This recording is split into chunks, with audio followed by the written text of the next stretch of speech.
ਬਾਰੂਦ ਦੇ ਥਾਂ ਤੇਜ ਸਿੰਘ ਨੇ ਸਰੋਂ ਤੇ ਰੇਤ ਦੀਆਂ ਪੇਟੀਆਂ ਭਰ ਕੇ ਭੇਜ ਦਿੱਤੀਆਂ। ਤੇ ਤੀਸਰਾ ਸੀ ਡੋਗਰਾ ਰਾਜਾ ਗੁਲਾਬ ਸਿੰਘ। ਅਲੀਵਾਲ ਦੀ ਲੜਾਈ ਪਿੱਛੋਂ ਉਹ ਵੀ ਫੌਜ ਵਿੱਚ ਆ ਗਿਆ ਸੀ। ਉਹਨੇ ਲਾਰਡ ਹਾਰਡਿੰਗ ਨਾਲ ਗੁਪਤ ਸਮਝੌਤਾ ਕਰ ਲਿਆ, ਜਿਸ ਦਾ ਭਾਵ ਸੀ ਕਿ ਲੜਾਈ ਵਿੱਚ ਧੋਖੇ ਨਾਲ ਸਿੱਖ ਫੌਜ ਤਬਾਹ ਕਰ ਦਿੱਤੀ ਜਾਵੇ। ਹਾਰੀ ਹੋਈ ਫੌਜ ਨੂੰ ਲਾਹੌਰ ਦਰਬਾਰ ਉਂਝ ਕੱਢ ਦੇਵੇ ਤੇ ਲਾਹੌਰ ਦਰਬਾਰ ਦੇ ਸਰਦਾਰ ਅੰਗਰੇਜ਼ਾਂ ਨਾਲ ਸੁਲ੍ਹਾ ਕਰ ਲੈਣਗੇ। ਇਹ ਸਨ ਕਾਰਨ ਸਤਲੁਜ ਕੰਢੇ ਸਿੱਖਾਂ ਦੇ ਹਾਰਨ ਦੇ। 10 ਫਰਵਰੀ ਨੂੰ ਸਭਰਾਵਾਂ ਦੇ ਮੈਦਾਨ ਵਿੱਚ ਸਿੱਖ ਹਾਰੇ ਤੇ 20 ਫਰਵਰੀ ਨੂੰ ਲਾਰਡ ਹਾਰਡਿੰਗ ਨੇ ਲਾਹੌਰ ਵਿੱਚ ਇੱਕ ਦਰਬਾਰ ਕੀਤਾ। ਦਲੀਪ ਸਿੰਘ ਨੂੰ ਰਾਜ ਸਿੰਘਾਸਨ ਤੇ ਬਿਠਾਇਆ ਗਿਆ। ਅੰਗਰੇਜ਼ ਅਫਸਰ ਸੱਜੇ ਹੱਥ ਤੇ ਸਿੱਖ ਖੱਬੇ ਹੱਥ ਬੈਠੇ। ਇਹ ਹੈ ਫਰਕ ਜਿੱਤਣ ਤੇ ਹਾਰਨ ਵਾਲੀ ਕੌਮ ਦਾ। ਹਾਰਡਿੰਗ ਨੇ ਦਲੀਪ ਸਿੰਘ ਨੂੰ ਸਿੱਖਾਂ ਦਾ ਮਹਾਰਾਜਾ ਮੰਨ ਲਿਆ। ਉਸ ਦੇ ਮਾਤਹਿਤ ਲਾਲ ਸਿੰਘ ਨੂੰ ਵਜ਼ੀਰ ਤੇ ਤੇਜ ਸਿੰਘ ਨੂੰ ਸੈਨਾਪਤੀ ਥਾਪਿਆ। ਹਾਰਡਿੰਗ ਦੇ ਕਹਿਣ ਉੱਤੇ ਰਾਜਾ ਗੁਲਾਬ ਸਿੰਘ ਨੇ ਕੋਹੀਨੂਰ ਹੀਰਾ ਲਿਆ ਕੇ ਵਿਖਾਇਆ, ਜੋ ਹਾਰਡਿੰਗ ਨੇ ਆਪਣੇ ਹੱਥੀਂ ਸਾਰੇ ਅੰਗਰੇਜ਼ ਅਫਸਰਾਂ ਨੂੰ ਵਿਖਾਇਆ। 9 ਮਾਰਚ 1846 ਈਸਵੀ ਨੂੰ ਲਾਹੌਰ ਦਰਬਾਰ ਤੇ ਅੰਗਰੇਜ਼ ਸਰਕਾਰ ਵਿੱਚ ਸੁਲ੍ਹਾ ਹੋਈ। ਇਸ ਅਹਿਦਨਾਮੇ ਅਨੁਸਾਰ ਬਿਆਸ ਤੋਂ ਚੜ੍ਹਦੇ ਪਾਸੇ ਦਾ ਸਾਰਾ ਇਲਾਕਾ ਸਿੱਖਾਂ ਨੇ ਅੰਗਰੇਜ਼ਾਂ ਨੂੰ ਦੇ ਦਿੱਤਾ। ਨਾਲ ਹੀ ਜੰਗ ਦੇ ਹਰਜਾਨੇ ਵਜੋਂ ਸਿੱਖਾਂ ਨੇ 1.5 ਕਰੋੜ ਰੁਪਇਆ ਦੇਣਾ ਮੰਨਿਆ। ਉਸ ਵਿੱਚੋਂ 50 ਲੱਖ ਨਕਦ ਦਿੱਤਾ ਤੇ 1 ਕਰੋੜ ਬਦਲੇ ਉਹਨਾਂ ਜੰਮੂ ਕਸ਼ਮੀਰ ਦਾ ਇਲਾਕਾ ਦੇ ਦਿੱਤਾ। ਰਾਜਾ ਗੁਲਾਬ ਸਿੰਘ ਨੇ ਸਿੱਖਾਂ ਦੀ ਲੜਾਈ ਵਿੱਚ ਅੰਗਰੇਜ਼ਾਂ ਦੀ ਬਹੁਤ ਸੇਵਾ ਕੀਤੀ ਸੀ। ਅੰਗਰੇਜ਼ਾਂ ਨੇ ਉਸ ਤੋਂ 75 ਲੱਖ ਰੁਪਏ ਲੈ ਕੇ ਜੰਮੂ ਕਸ਼ਮੀਰ ਉਸ ਨੂੰ ਦੇ ਦਿੱਤਾ। ਉਹ ਉੱਥੋਂ ਦਾ ਮਹਾਰਾਜਾ ਬਣ ਗਿਆ। 11 ਮਾਰਚ ਨੂੰ ਕੁਝ ਹੋਰ ਸ਼ਰਤਾਂ ਵਧਾ ਕੇ ਲਾਹੌਰ ਵਿੱਚ ਕੁਝ ਅੰਗਰੇਜ਼ੀ ਫੌਜ 1 ਸਾਲ ਵਾਸਤੇ ਰੱਖੀ ਗਈ। ਇਹ ਪ੍ਰਬੰਧ ਕਰਕੇ ਲਾਰਡ ਹਾਰਡਿੰਗ ਤੇ ਗੱਫ ਲਾਹੌਰ ਛੱਡ ਕੇ ਚਲੇ ਗਏ। ਪਿੱਛੋਂ ਸਿੱਖ ਹਕੂਮਤ ਕਿਹੋ ਜਿਹੀ ਰਹਿ ਗਈ, ਇਸ ਬਾਰੇ ਅੰਗਰੇਜ਼ ਇਤਿਹਾਸਕਾਰ ਮੈਕ ਗ੍ਰੇਗਰ ਲਿਖਦਾ ਹੈ, ਲਾਹੌਰ ਦੀ ਸਿੱਖ ਹਕੂਮਤ ਅਸਲੀ ਅਰਥਾਂ ਵਿੱਚ ਮਰ ਚੁੱਕੀ ਹੈ। ਵਿਖਾਵੇ ਮਾਤਰ ਉਸ ਵਿੱਚ ਇੱਕ ਬਾਦਸ਼ਾਹ ਹੈ, ਇੱਕ ਵਜ਼ੀਰ ਤੇ ਕੁਝ ਫੌਜ, ਪਰ ਉਹ ਸਾਰੇ ਦੇ ਸਾਰੇ ਅੰਗਰੇਜ਼ੀ ਤਾਕਤ ਦੇ ਆਸਰੇ ਥੱਲੇ ਹਨ। ਮਹਾਰਾਜਾ ਦਲੀਪ ਸਿੰਘ ਇੱਕ ਕਠਪੁਤਲੀ ਹੈ। ਅਸਲੀ ਅਰਥਾਂ ਵਿੱਚ ਜਿਸ ਦੀ ਕੋਈ ਤਾਕਤ ਨਹੀਂ, ਉਹ ਪੂਰੀ ਤਰ੍ਹਾਂ ਅੰਗਰੇਜ਼ਾਂ ਦੇ ਅਧੀਨ ਹੈ। ਸਹੀ ਅਰਥਾਂ ਵਿੱਚ ਇਸ ਵੇਲੇ ਅੰਗਰੇਜ਼ੀ ਹੀ ਪੰਜਾਬ ਦੇ ਹਾਕਮ ਹਨ। ਦੇਸ਼ ਤੇ ਕੌਮ ਨਾਲ ਇੰਨਾ ਵਿਸਾਹਘਾਤ ਕਰਕੇ ਲਾਲ ਸਿੰਘ ਪੰਜਾਬ ਦਾ ਵਜ਼ੀਰ ਬਣਿਆ, ਪਰ ਉਹ ਵਜ਼ੀਰੀ ਉਸ ਨੂੰ ਬਹੁਤਾ ਚਿਰ ਮਾਨਣੀ ਨਾ ਮਿਲੀ।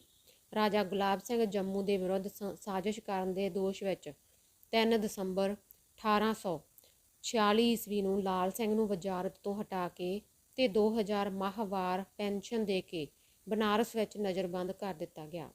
ਇਸ ਤੋਂ ਪਿੱਛੋਂ ਤਾਕਤ ਮਿਸਰ ਤੇਜ ਸਿੰਘ ਦੇ ਹੱਥ ਚਲੀ ਗਈ, ਜੋ ਅੰਗਰੇਜ਼ਾਂ ਦਾ ਸਭ ਤੋਂ ਵੱਡਾ ਪਿੱਠੂ ਸੀ।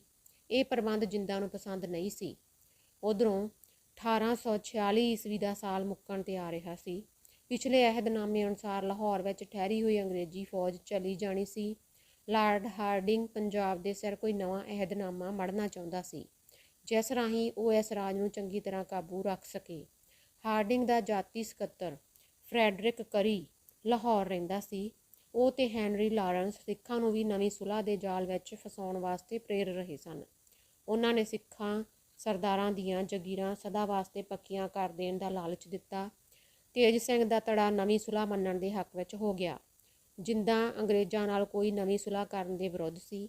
ਉਹਦਾ ਸਭ ਤੋਂ ਵੱਡਾ ਹਮਾਇਤੀ ਉਸ ਵੇਲੇ ਦੀਵਾਨ ਦੀਨਾਨਾਥ ਸੀ। ਉਹ ਦੋਵੇਂ ਸਿੱਖ ਸਰਦਾਰਾਂ ਤੇ ਹੋਰ ਅਹਿਲਕਾਰਾਂ ਨੂੰ ਆਪਣੇ ਨਾਲ ਗੰਢਣ ਦੇ ਆਰ ਵਿੱਚ ਲੱਗ ਪਏ। ਉਹਨਾਂ ਦੀ ਤਜਵੀਜ਼ ਸੀ ਕਿ ਅੰਗਰੇਜ਼ ਦੀ ਕਿਸੇ ਕਿਸਮ ਦੀ ਸਹਾਇਤਾ ਤੋਂ ਬਿਨਾਂ ਰਾਜ ਚਲਾਇਆ ਜਾਵੇ, ਜਿਸ ਦੀ ਮੋਢੀ ਮਹਾਰਾਣੀ ਜਿੰਦਾਂ ਹੋਵੇ। ਹੈਨਰੀ ਲਾਰੈਂਸ ਲਿਖਦਾ ਹੈ, ਪਿਛਲੇ 1-2 ਦਿਨਾਂ ਤੋਂ ਰਾਣੀ ਆਪਣਾ ਸਾਰੇ ਦਾ ਸਾਰਾ ਤਾਣ ਛੋਟੇ ਵੱਡੇ ਸਰਦਾਰਾਂ ਨੂੰ ਆਪਣੇ ਨਾਲ ਮਿਲਾ ਕੇ ਰਾਜ ਦੀ ਸੁਤੰਤਰਤਾ ਦੀ ਇੱਕ ਸਕੀਮ ਵਿੱਚ ਇਕੱਤਰ ਕਰਨ ਵਿੱਚ ਲਾ ਰਹੀ ਹੈ, ਜਿਸ ਨਾਲ ਉਹ ਆਪ ਰਾਜ ਦੀ ਮੋਹਰੀ ਹੋਵੇ। ਇਸ ਵਿੱਚ ਉਹਦਾ ਵੱਡਾ ਸਲਾਹਕਾਰ ਅੰਗਰੇਜ਼ਾਂ ਦਾ ਸਦਾ ਦਾ ਵਿਰੋਧੀ ਰਾਜਾ ਦੀਨਾਨਾਥ ਹੈ। ਸਿੱਖ ਰਾਜ ਵਿੱਚ 2 ਧੜੇ ਹੋ ਗਏ। ਇੱਕ ਮਹਾਰਾਣੀ ਜਿੰਦਾਂ ਦਾ ਧੜਾ ਸੀ, ਜੋ ਬਿਲਕੁਲ ਅੰਗਰੇਜ਼ਾਂ ਤੋਂ ਖਲਾਸੀ ਪਾਉਣਾ ਚਾਹੁੰਦਾ ਸੀ।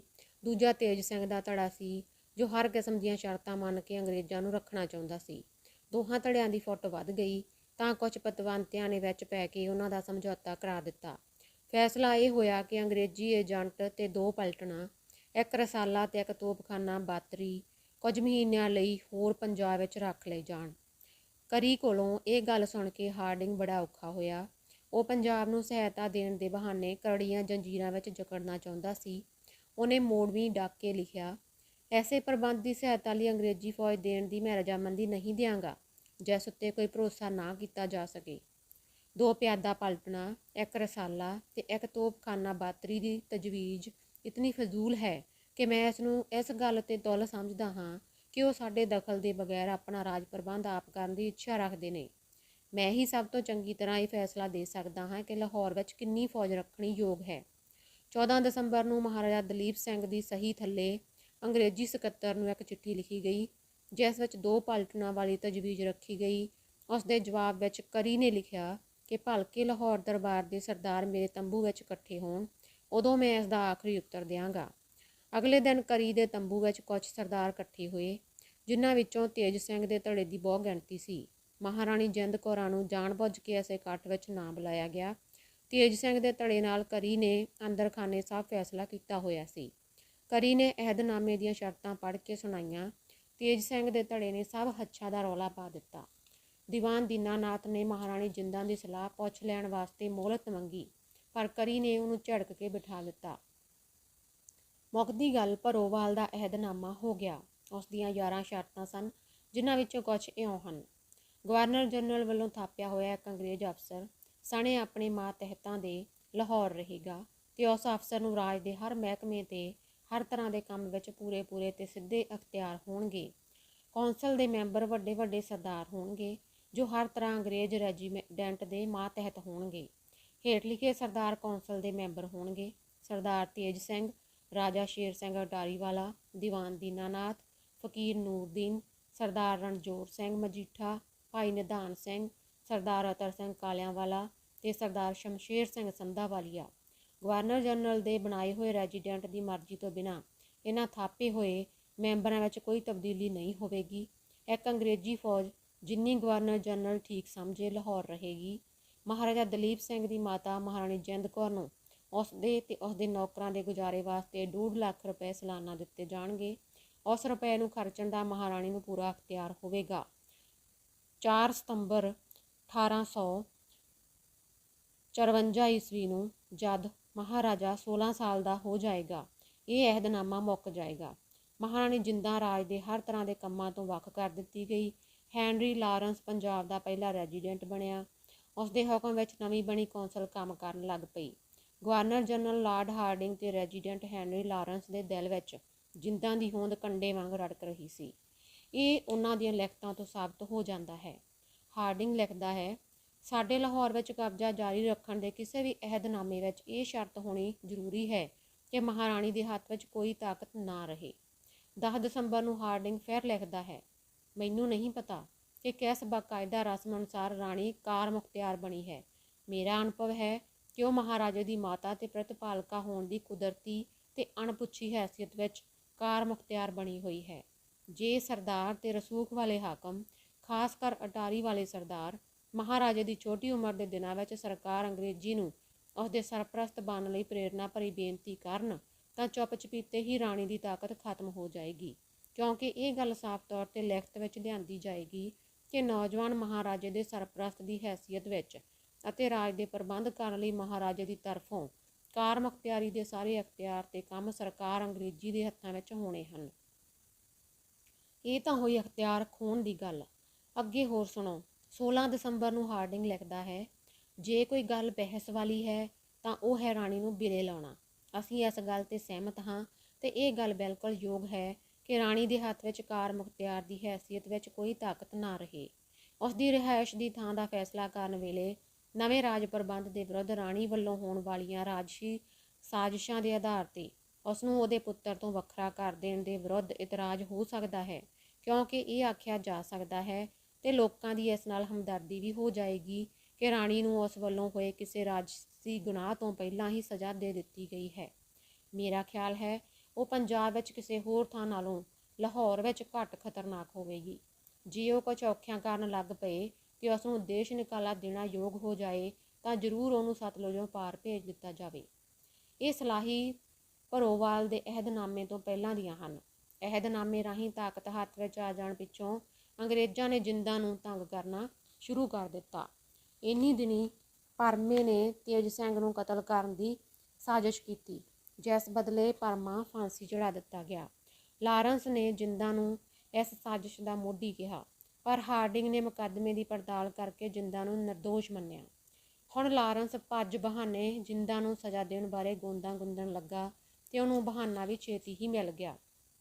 7 ਅਗਸਤ 1857 ਈਸਵੀ ਨੂੰ ਲਾਰੈਂਸ ਨੇ ਕੁਝ ਸਰਦਾਰਾਂ ਨੂੰ ਖਿਤਾਬ ਦੇਣ ਵਾਸਤੇ ਇੱਕ ਦਰਬਾਰ ਕੀਤਾ। ਉਸ ਵਿੱਚ ਤੇਜ ਸਿੰਘ ਨੂੰ ਰਾਜੇ ਦਾ ਖਿਤਾਬ ਮਿਲਣਾ ਸੀ। ਜਿੰਦਾ ਤੇਜ ਸਿੰਘ ਨੂੰ ਪੰਜਾਬ ਦਾ ਸਭ ਤੋਂ ਵੱਡਾ ਵੈਰੀ ਸਮਝਦੀ ਸੀ। ਉਹਨੇ ਦਲੀਪ ਸਿੰਘ ਨੂੰ ਦਰਬਾਰ ਵਿੱਚ 1 ਘੰਟਾ ਲੇਟ ਭੇਜਿਆ। ਸਿੱਖ ਦਰਬਾਰ ਦਾ ਇਹ ਰਿਵਾਜ ਸੀ ਕਿ ਜਿਸ ਨੂੰ ਰਾਜੇ ਦੀ ਪਦਵੀ ਮਿਲਣੀ ਹੋਵੇ, ਮਹਾਰਾਜਾ ਆਪਣੇ ਹੱਥੀਂ ਉਹਨੂੰ ਤਿਲਕ ਲਾਉਂਦਾ ਸੀ। ਲਾਰੈਂਸ ਨੇ ਤੇਜ ਸਿੰਘ ਦੇ ਮੱਥੇ ਵਿੱਚ ਤਿਲਕ ਲਾਉਣ ਵਾਸਤੇ ਦਲੀਪ ਸਿੰਘ ਨੂੰ ਕਿਹਾ ਤਾਂ ਉਹਨੇ ਤਿਲਕ ਲਾਉਣ ਤੋਂ ਇਨਕਾਰ ਕਰ ਦਿੱਤਾ। ਇਹ ਰਸਮ ਇੱਕ ਪ੍ਰੋਹਤ ਤੋਂ ਪੂਰੀ ਕਰਾਈ ਗਈ।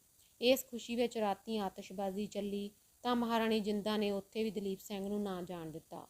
ਇਹ ਘਟਨਾ ਜਿੰਦਾ ਦੇ ਵਿਰੁੱਧ ਮਾਰੂ ਹਥਿਆਰ ਬਣਾ ਕੇ ਵਰਤੀ ਗਈ। 16 ਅਗਸਤ ਨੂੰ ਹਾਰਡਿੰਗ ਨੇ ਲਾਰੈਂਸ ਨੂੰ ਲਿਖਿਆ, ਹੁਣ ਵਾਂਗ ਜੇ ਮਹਾਰਾਣੀ ਬਾਲਕ ਮਹਾਰਾਜੇ 'ਤੇ ਆਪਣਾ ਪੂਰਾ ਅਸਰ ਪਾਉਂਦੀ ਰਹੀ ਤਾਂ ਸਰਕਾਰ ਦਾ ਪ੍ਰਬੰਧ ਨਹੀਂ ਚੱਲ ਸਕੇਗਾ। ਕੌਂਸਲ ਨੂੰ ਇਸ ਗੱਲ ਦਾ ਨਿਰਾ ਅੰਦੇਸ਼ਾ ਹੀ ਨਹੀਂ, ਸਗੋਂ ਪੂਰਾ ਡਰ ਹੈ ਕਿ ਜੇ ਮਹਾਰਾਣੀ ਸਾਰੇ ਜ਼ਿੰਮੇਵਾਰ ਸਰਦਾਰਾਂ ਤੇ ਪੰਜਾਬ ਸਰਕਾਰ ਦੇ ਪ੍ਰਬੰਧ ਦੇ ਵਿਰੁੱਧ ਮਹਾਰਾਜੇ ਦੇ ਦਿਲ ਵਿੱਚ ਜ਼ਹਿਰ ਭਰਦੀ ਰਹੀ ਤਾਂ ਅੱਗੋਂ ਵਾਸਤੇ ਬੜੇ ਖਤਰਨਾਕ ਨਤੀਜੇ ਨਿਕਲਣਗੇ। ਇਸ ਵਾਸਤੇ ਗਵਰਨਰ ਜਨਰਲ ਦੀ ਰਾਏ ਵਿੱਚ ਰਾਜਸੀ ਤੌਰ 'ਤੇ ਬਿਲਕੁਲ ਠੀਕ ਹੈ ਕਿ ਸ਼ਹਿਜ਼ਾਦੇ ਨੂੰ ਉਸਦੀ ਮਾਂ ਤੋਂ ਹੁਣ ਵੱਖਰੇ ਕਰ ਦੇਣਾ ਚਾਹੀਦਾ ਹੈ। ਇਸ ਵੇਲੇ ਮਹਾਰਾਜਾ ਪੂਰੀ ਤਰ੍ਹਾਂ ਮਹਾਰਾਣੀ ਦੇ ਵੱਸ ਵਿੱਚ ਹੈ, ਸੋ ਮਹਾਰਾਜੇ ਦਾ ਉਸ ਹੁਸ਼ਿਆਰ ਇਸਤਰੀ ਦੇ ਖਿਆਲਾਂ ਦੇ ਪ੍ਰਭਾਵ ਤੋਂ ਬਚਣਾ ਅਸੰਭਵ ਹੈ। ਜਿਹੜੀ ਸਰਕਾਰ ਅੰਗਰੇਜ਼ੀ ਤੇ ਸਰਦਾਰਾਂ ਨਾਲ ਜਾਤੀ ਵੈਰ ਦੇ ਕਾਰਨ ਮਹਾਰਾਜ ਉੱਤੇ ਅਸਰ ਪਾਉਣਾ ਚਾਹੁੰਦੀ ਹੈ, ਮਹਾਰਾਜੇ ਦੀ ਭਲਾਈ ਤੇ ਅਹਿਦਨਾਮੇ ਦੀਆਂ ਸ਼ਰਤਾਂ ਨਿਭਾਉਣ ਵਾਸਤੇ ਇਸ ਗੱਲ ਦੀ ਲੋੜ ਹੈ ਕਿ ਮਹਾਰਾਜੇ ਨੂੰ ਇਹੋ ਜਿਹੇ ਸਾਰਿਆਂ ਅਸਰਾਂ ਤੋਂ ਬਚਾਇਆ ਜਾਵੇ, ਜੋ ਕੇਵਲ ਇਸੇ ਸੂਰਤ ਵਿੱਚ ਹੋ ਸਕਦਾ ਏ ਕਿ ਮਹਾਰਾਜੇ ਨੂੰ ਮਹਾਰਾਣੀ ਤੋਂ ਵੱਖਰਾ ਕਰ ਦਿੱਤਾ ਜਾਵੇ। ਪਰ ਇਹਨਾਂ ਰਾਜਸੀ ਮਾਮਲਿਆਂ ਦੇ ਨਾਲ ਨਾਲ ਗਵਰਨਰ ਜਨਰਲ ਉਹਨਾਂ ਜ਼ਿੰਮੇਵਾਰੀਆਂ ਵਿੱਚ ਵੀ ਬੱਧਾ ਹੋਇਆ ਹੈ ਜੋ ਉਸ ਉੱਤੇ ਸਰਕਾਰ ਅੰਗਰੇਜ਼ੀ ਨੇ ਮਹਾਰਾਜੇ ਦੀ ਬਾਲਕ ਅਵਸਥਾ ਵਿੱਚ ਉਸ ਦੀ ਰੱਖਿਅਕ ਬਣਨ ਦਾ ਇਕਰਾਰ ਕਰਕੇ ਲਈਆਂ ਹਨ। ਇਸੇ ਖਤ ਵਿੱਚ ਹਾਰਡਿੰਗ ਨੇ ਲਾਰੈਂਸ ਨੂੰ ਲਿਖਿਆ ਕਿ ਜਿੰਦਾ ਨੂੰ ਲਾਹੌਰੋਂ ਕੱਢਣ ਬਾਰੇ ਦਰਬਾਰ ਵਿੱਚ ਪ੍ਰਗਟ ਤੌਰ 'ਤੇ ਸਲਾਹ ਲਈ ਜਾਵੇ। ਅੰਗਰੇਜ਼ ਜਿੰਦਾ ਨੂੰ ਪੰਜਾਬ ਵਿੱਚੋਂ ਦੇਸ਼ ਨਿਕਾਲਾ ਦੇਣਾ ਚਾਹੁੰਦੇ ਸਨ, ਪਰ ਦਰਬਾਰ ਦੇ ਸਰਦਾਰ ਨਾ ਮੰਨੇ। ਇਵਾਨਸ ਬੈਲ ਲਿਖਦਾ ਹੈ, ਅਗਸਤ 1847 ਵਿੱਚ ਮਹਾਰਾਣੀ ਨੂੰ ਦੇਸ਼ੋਂ ਕੱਢ ਦੇਣ ਦੀ ਸਲਾਹ ਵਿੱਚ ਸਰਦਾਰਾਂ ਨੇ ਕਿਸੇ ਤਰ੍ਹਾਂ ਦਾ ਕਲੰਕ ਦਾ ਟਿੱਕਾ ਆਪਣੇ ਮੱਥੇ ਲੈਣਾ ਨਾ ਮੰਨਿਆ। ਇਸ ਵਾਸਤੇ ਲਾਹੌਰੋਂ 20 ਮੀਲ ਦੀ ਵਿੱਥ ਉੱਤੇ ਮਹਾਰਾਣੀ ਸ਼ੇਖੂਪੁਰ ਦੇ ਕਿਲ੍ਹੇ ਵਿੱਚ ਭੇਜ ਦਿੱਤੀ ਗਈ। ਮੁੱਕਦੀ ਗੱਲ, ਲਾਰੈਂਸ ਨੇ ਜਿੰਦਾ ਨੂੰ ਕਿਲ੍ਹਾ ਸ਼ੇਖੂਪੁਰ ਵਿੱਚ ਨਜ਼ਰਬੰਦ ਕਰਨ ਦਾ ਫੈਸਲਾ ਦੇ ਦਿੱਤਾ। ਨਾਲ ਹੀ ਉਹਦੀ ਪੈਨਸ਼ਨ ਘਟਾ ਕੇ 4000 ਮਹੀਨਾ ਕਰ ਦਿੱਤੀ। ਪਹਿਲਾਂ ਵੀ ਤਾਂ ਸਿਰਫ ਨਾਮ ਨੂੰ ਹੀ 1.5 ਲੱਖ ਪੈਨਸ਼ਨ ਲਾਈ ਹੋਈ ਸੀ, ਨਹੀਂ ਤਾਂ ਕਈ ਮਹੀਨਿਆਂ ਤੋਂ ਜਿੰਦਾ ਨੂੰ ਕੁਝ ਨਹੀਂ ਸੀ ਮਿਲਿਆ। ਉਹ ਆਪਣੇ ਗਹਿਣੇ ਵੇਚ ਕੇ ਗੁਜ਼ਾਰਾ ਕਰ ਰਹੀ ਸੀ। ਸਭ ਤੋਂ ਵਧੇਰੇ ਵਫਾਦਾਰ ਉਹਦੀ ਗੋਲੀ ਮੰਗਲਾਂ ਸੀ। ਉਹਨੂੰ ਵੀ ਕਈ ਹੋਰ ਨੌਕਰਾਂ ਸਣੇ ਲਾਰੈਂਸ ਦੇ ਹੁਕਮ ਨਾਲ ਕੱਢ ਦਿੱਤਾ ਗਿਆ। ਉਸ ਵੇਲੇ ਅਮਲੀ ਤੌਰ ਉੱਤੇ ਜਿੰਦਾ ਸੰਮਣ ਬੁਰਜ ਵਿੱਚ ਕੈਦ ਸੀ। ਸ਼ੇਖੂਪੁਰ ਕਿਲ੍ਹੇ ਵਿੱਚ ਨਜ਼ਰਬੰਦ ਕਰਨ ਦਾ ਹੁਕਮ ਸੁਣਾਉਣ ਵਾਸਤੇ ਜਿੰਦਾ ਦਾ ਭਰਾ ਹੀਰਾ ਸਿੰਘ ਗਿਆ। ਜਿੰਦਾ ਨੇ ਬੜੇ ਹੌਸਲੇ ਨਾਲ ਹੁਕਮ ਸੁਣਿਆ ਅਤੇ ਉੱਤਰ ਦਿੱਤਾ, ਜਿਸ ਗੱਲ ਵਿੱਚ ਉਹ ਬਿਹਤਰੀ ਸਮਝਣ, ਮੈਂ ਉਹ ਕੁਝ ਕਰਨ ਵਾਸਤੇ ਤਿਆਰ ਹਾਂ। ਜਿੰਦਾ ਨੇ ਸ਼ੇਖੂਪੁਰ ਨੂੰ ਤੁਰਨ ਤੋਂ ਪਹਿਲਾਂ ਰੈਜੀਡੈਂਟ ਹੈਨਰੀ ਲਾਰੈਂਸ ਨੂੰ ਮਿਲਣਾ ਚਾਹਿਆ, ਪਰ ਲਾਰੈਂਸ ਨੇ ਮਿਲਣ ਤੋਂ ਇਨਕਾਰ ਕਰ ਦਿੱਤਾ। ਫਿਰ ਜਿੰਦਾ ਨੇ ਆਪਣੇ ਹੱਥੀਂ ਲਾਰੈਂਸ ਨੂੰ ਚਿੱਠੀ ਲਿਖੀ, ਜਿਸ ਵਿੱਚ ਉਹਨੇ ਦਿਲ ਖੋਲ੍ਹ ਕੇ ਖਰੀਆਂ ਸੁਣਾਈਆਂ। ਅਸਲੀ ਚਿੱਠੀ ਇਉਂ ਹੈ, ਲਿਖਤਾਂ ਬੀਬੀ ਸਾਹਿਬ, ਲਾਰੈਂਸ ਸਾਹਿਬ ਯੋਗ, ਅਸਾਂ ਆਪਣਾ ਸਿਰ ਤੁਹਾਡੇ ਹਵਾਲੇ ਕੀਤਾ ਸੀ, ਤੁਸਾਂ ਨੈਮਕ ਹਰਾਮਾਂ ਦੇ ਪੈਰਾਂ ਵਿੱਚ ਦੇ ਦਿੱਤਾ। ਤੁਸਾਂ ਸਾਡੀ ਮੁਨਸਬੀ ਨਾ ਪਾਈ। ਤੁਹਾਨੂੰ ਜੋ ਚਾਹੀਦਾ ਸੀ ਸੋ ਦਰ ਆਫਤੀ ਕਰਕੇ ਸਾਡੇ ਜੁੰਮੇ ਲੱਗਦਾ, ਸੋ ਲਾਂਦੇ। ਨੈਮਕ ਹਰਾਮਾਂ ਦੇ ਕਹੇ ਨਹੀਂ ਸੀ ਲੱਗਣਾ। ਤੁਸਾਂ ਵੱਡੇ ਮਹਾਰਾਜ ਦੀ ਦੋਸਤੀ ਵੱਲ ਵੀ ਨਹੀਂ ਡਿੱਠਾ। ਤੁਸਾਂ ਮੇਰੀ ਆਬਰੂ ਲੋਕਾਂ ਤੋਂ ਲੁਹਾਈਏ। ਤੁਸਾਂ ਕਰਾਰਨਾਮਿਆਂ ਤੇ ਅਹਿਦਨਾਮਿਆਂ ਉੱਪਰ ਵੀ ਕੁਝ ਅਮਲ ਨਹੀਂ ਕੀਤਾ। ਰਾਜਾ ਲਾਲ ਸਿੰਘ ਮੇਰਾ ਮੋਹਤਬਰ ਤੇ ਖੈਰ ਖਾ ਤੇ ਨੈਮਕ ਹਲਾਲ ਸੀ, ਸੋ ਤੁਸਾਂ ਤਕਸੀਰੀ ਕਰਕੇ ਭੇਜ ਦਿੱਤਾ ਤਾਂ ਅਸਾਂ ਕੁਝ ਨਹੀਂ ਤੁਸਾਂ ਨੂੰ ਆਖਿਆ। ਸਾਡੇ ਦਿਲ ਵਿੱਚ ਇਹ ਗੱਲ ਸੀ ਜੋ ਆਪ ਸਾਹਿਬ ਸਾਡੇ ਪਾਸ ਨੇ, ਸਾਨੂੰ ਡਰ ਕਿਸ ਦਾ ਏ। ਸਾਨੂੰ ਇਸ ਗੱਲ ਦੀ ਖਬਰ ਨਹੀਂ ਸੀ। ਝੂਠੀਆਂ ਗੱਲਾਂ ਸਾਡੇ ਜੁੰਮੇ ਲਾ ਕੇ ਤੇ ਕੈਦ ਚਹਾ ਕੀਤਾ। ਕੋਈ ਸਾਡੀ ਲਿਖਤ ਦੱਸੋ, ਵ ਕੁਝ ਸਾਡੇ ਜੁੰਮੇ ਲਾਓ ਆ। ਫਿਰ ਜੋ ਤੁਹਾਡੀ ਮਰਜ਼ੀ ਹੁੰਦੀ ਸੋ ਕਰਦੇ। ਇੱਕ ਮੈਂ ਤੇ ਮਹਾਰਾਜਾ ਤੇ ਬਾਈ ਟਹਿਲਣਾ, ਅਸੀਂ ਸੰਮਣ ਬੁਰਜ ਵਿੱਚ ਕੈਦ ਵਾਂ। ਹੋਰ ਨੌਕਰ ਸਭ ਕੱਢ ਦਿੱਤੇ ਨੇ। ਅਸੀਂ ਬਹੁਤ ਲਾਚਾਰ ਹੋਏ ਹਾਂ, ਪਾਣੀ ਤੇ ਰੋਟੀ ਵੀ ਨਹੀਂ ਆਉਣ ਦਿੰਦੇ। इस तरह जो सानू तंग करते हो, इस गल कोलों फांसी लगा दिओ। जे तुसां साडी अदालत कीती तां अच्छी गल, नहीं तां नंदन सतर विच फरियाद करांगे।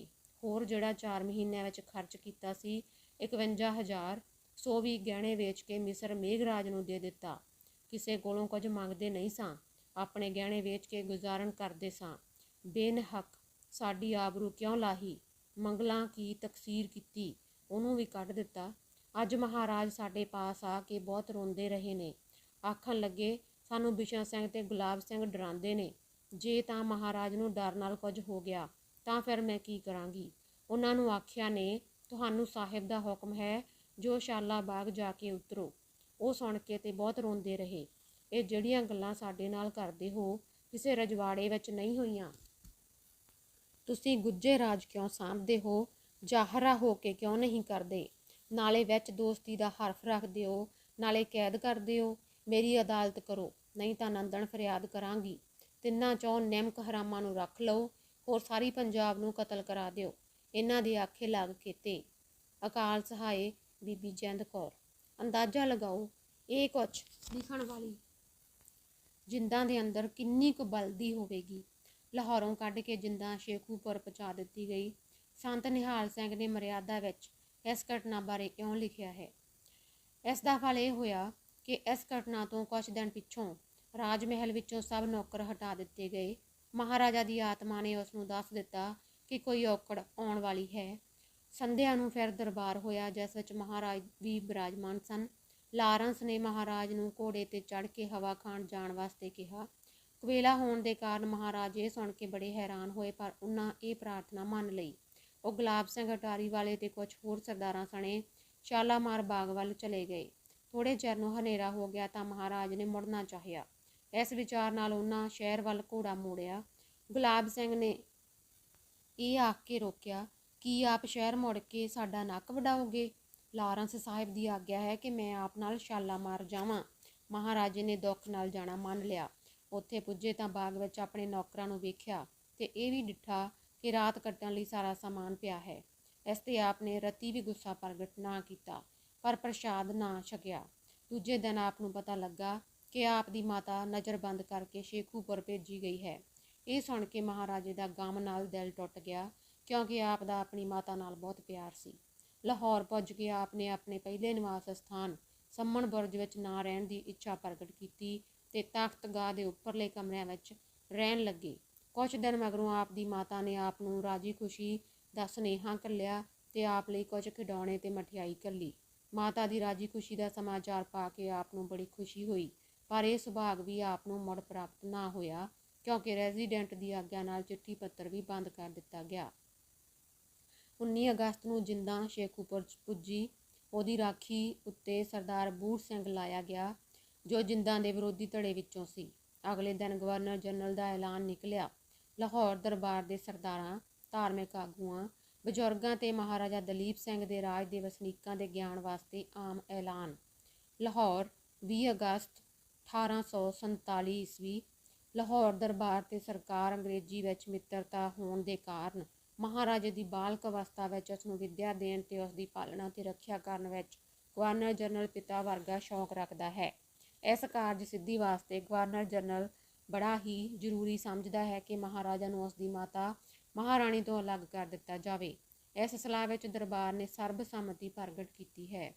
ਸੋ ਮਹਾਰਾਣੀ ਸਾਹਿਬਾ ਨੇ ਲਾਹੌਰ ਦੇ ਰਾਜ ਮਹਿਲ ਨੂੰ ਛੱਡਿਆ ਤੇ ਉਸ ਨੂੰ ਸ਼ੇਖੂਪੁਰ ਪਹੁੰਚਾਇਆ ਗਿਆ। ਇਹ ਕਦਮ ਉਠਾਉਣ ਦੇ ਹੇਠ ਲਿਖੇ ਸਬੱਬ ਹਨ। ਪਹਿਲਾ, ਪਰੋਵਾਲ ਦੀ ਸੁਲਾਹ ਵੇਲੇ ਜ਼ਰੂਰੀ ਸਮਝਿਆ ਗਿਆ ਸੀ ਕਿ ਪ੍ਰਜਾ ਦੀ ਭਲਾਈ ਵਾਸਤੇ ਹਰ ਤਰ੍ਹਾਂ ਦੇ ਰਾਜਸੀ ਕੰਮਾਂ ਦੇ ਪ੍ਰਬੰਧ ਤੋਂ ਮਹਾਰਾਣੀ ਨੂੰ ਅਲੱਗ ਰੱਖਿਆ ਜਾਵੇ। ਉਸ ਨੂੰ ਵੱਖਰਾ ਗੁਜ਼ਾਰਾ ਦਿੱਤਾ ਗਿਆ ਤਾਂ ਕਿ ਉਹ ਆਪਣੀ ਰਹਿੰਦੀ ਜ਼ਿੰਦਗੀ ਇੱਜ਼ਤ ਨਾਲ ਗੁਜ਼ਾਰ ਸਕੇ। ਇਹ ਸਭ ਕੁਝ ਹੁੰਦਿਆਂ ਹੋਇਆਂ ਮਹਾਰਾਣੀ ਗੌਰਮੈਂਟ ਨੂੰ ਉਲਟਣ ਦੀਆਂ ਚਾਲਾਂ ਚੱਲਦੀ ਰਹੀ ਤੇ ਵਜ਼ੀਰਾਂ ਦੀ ਇੰਨੀ ਵਿਰੋਧਤਾ ਕਰਦੀ ਰਹੀ ਕਿ ਸਰਕਾਰੀ ਕੰਮਾਂ ਵਿੱਚ ਰੁਕਾਵਟਾਂ ਤੇ ਔਕੜਾਂ ਪੈਦਾ ਹੁੰਦੀਆਂ ਰਹੀਆਂ ਹਨ। ਦੂਜਾ, ਮਹਾਰਾਜਾ ਅਜੇ ਬਾਲਕ ਹੈ। ਉਹ ਵੱਡਾ ਹੋ ਕੇ ਉਹੋ ਜਿਹਾ ਬਣੇਗਾ ਜਿਹੋ ਜਿਹਾ ਉਸ ਨੂੰ ਬਣਾਇਆ ਜਾਵੇਗਾ। ਸੋ ਇਹ ਸੰਭਵ ਹੈ ਕਿ ਉਹਦੀ ਮਾਤਾ ਆਪਣੇ ਜਾਤੀ ਵਿਰੋਧ ਦੇ ਕਾਰਨ ਸਰਦਾਰਾਂ ਦੇ ਵਿਰੁੱਧ ਉਹਦੇ ਮਨ ਵਿੱਚ ਜ਼ਹਿਰ ਭਰਦੀ ਰਹੇਗੀ।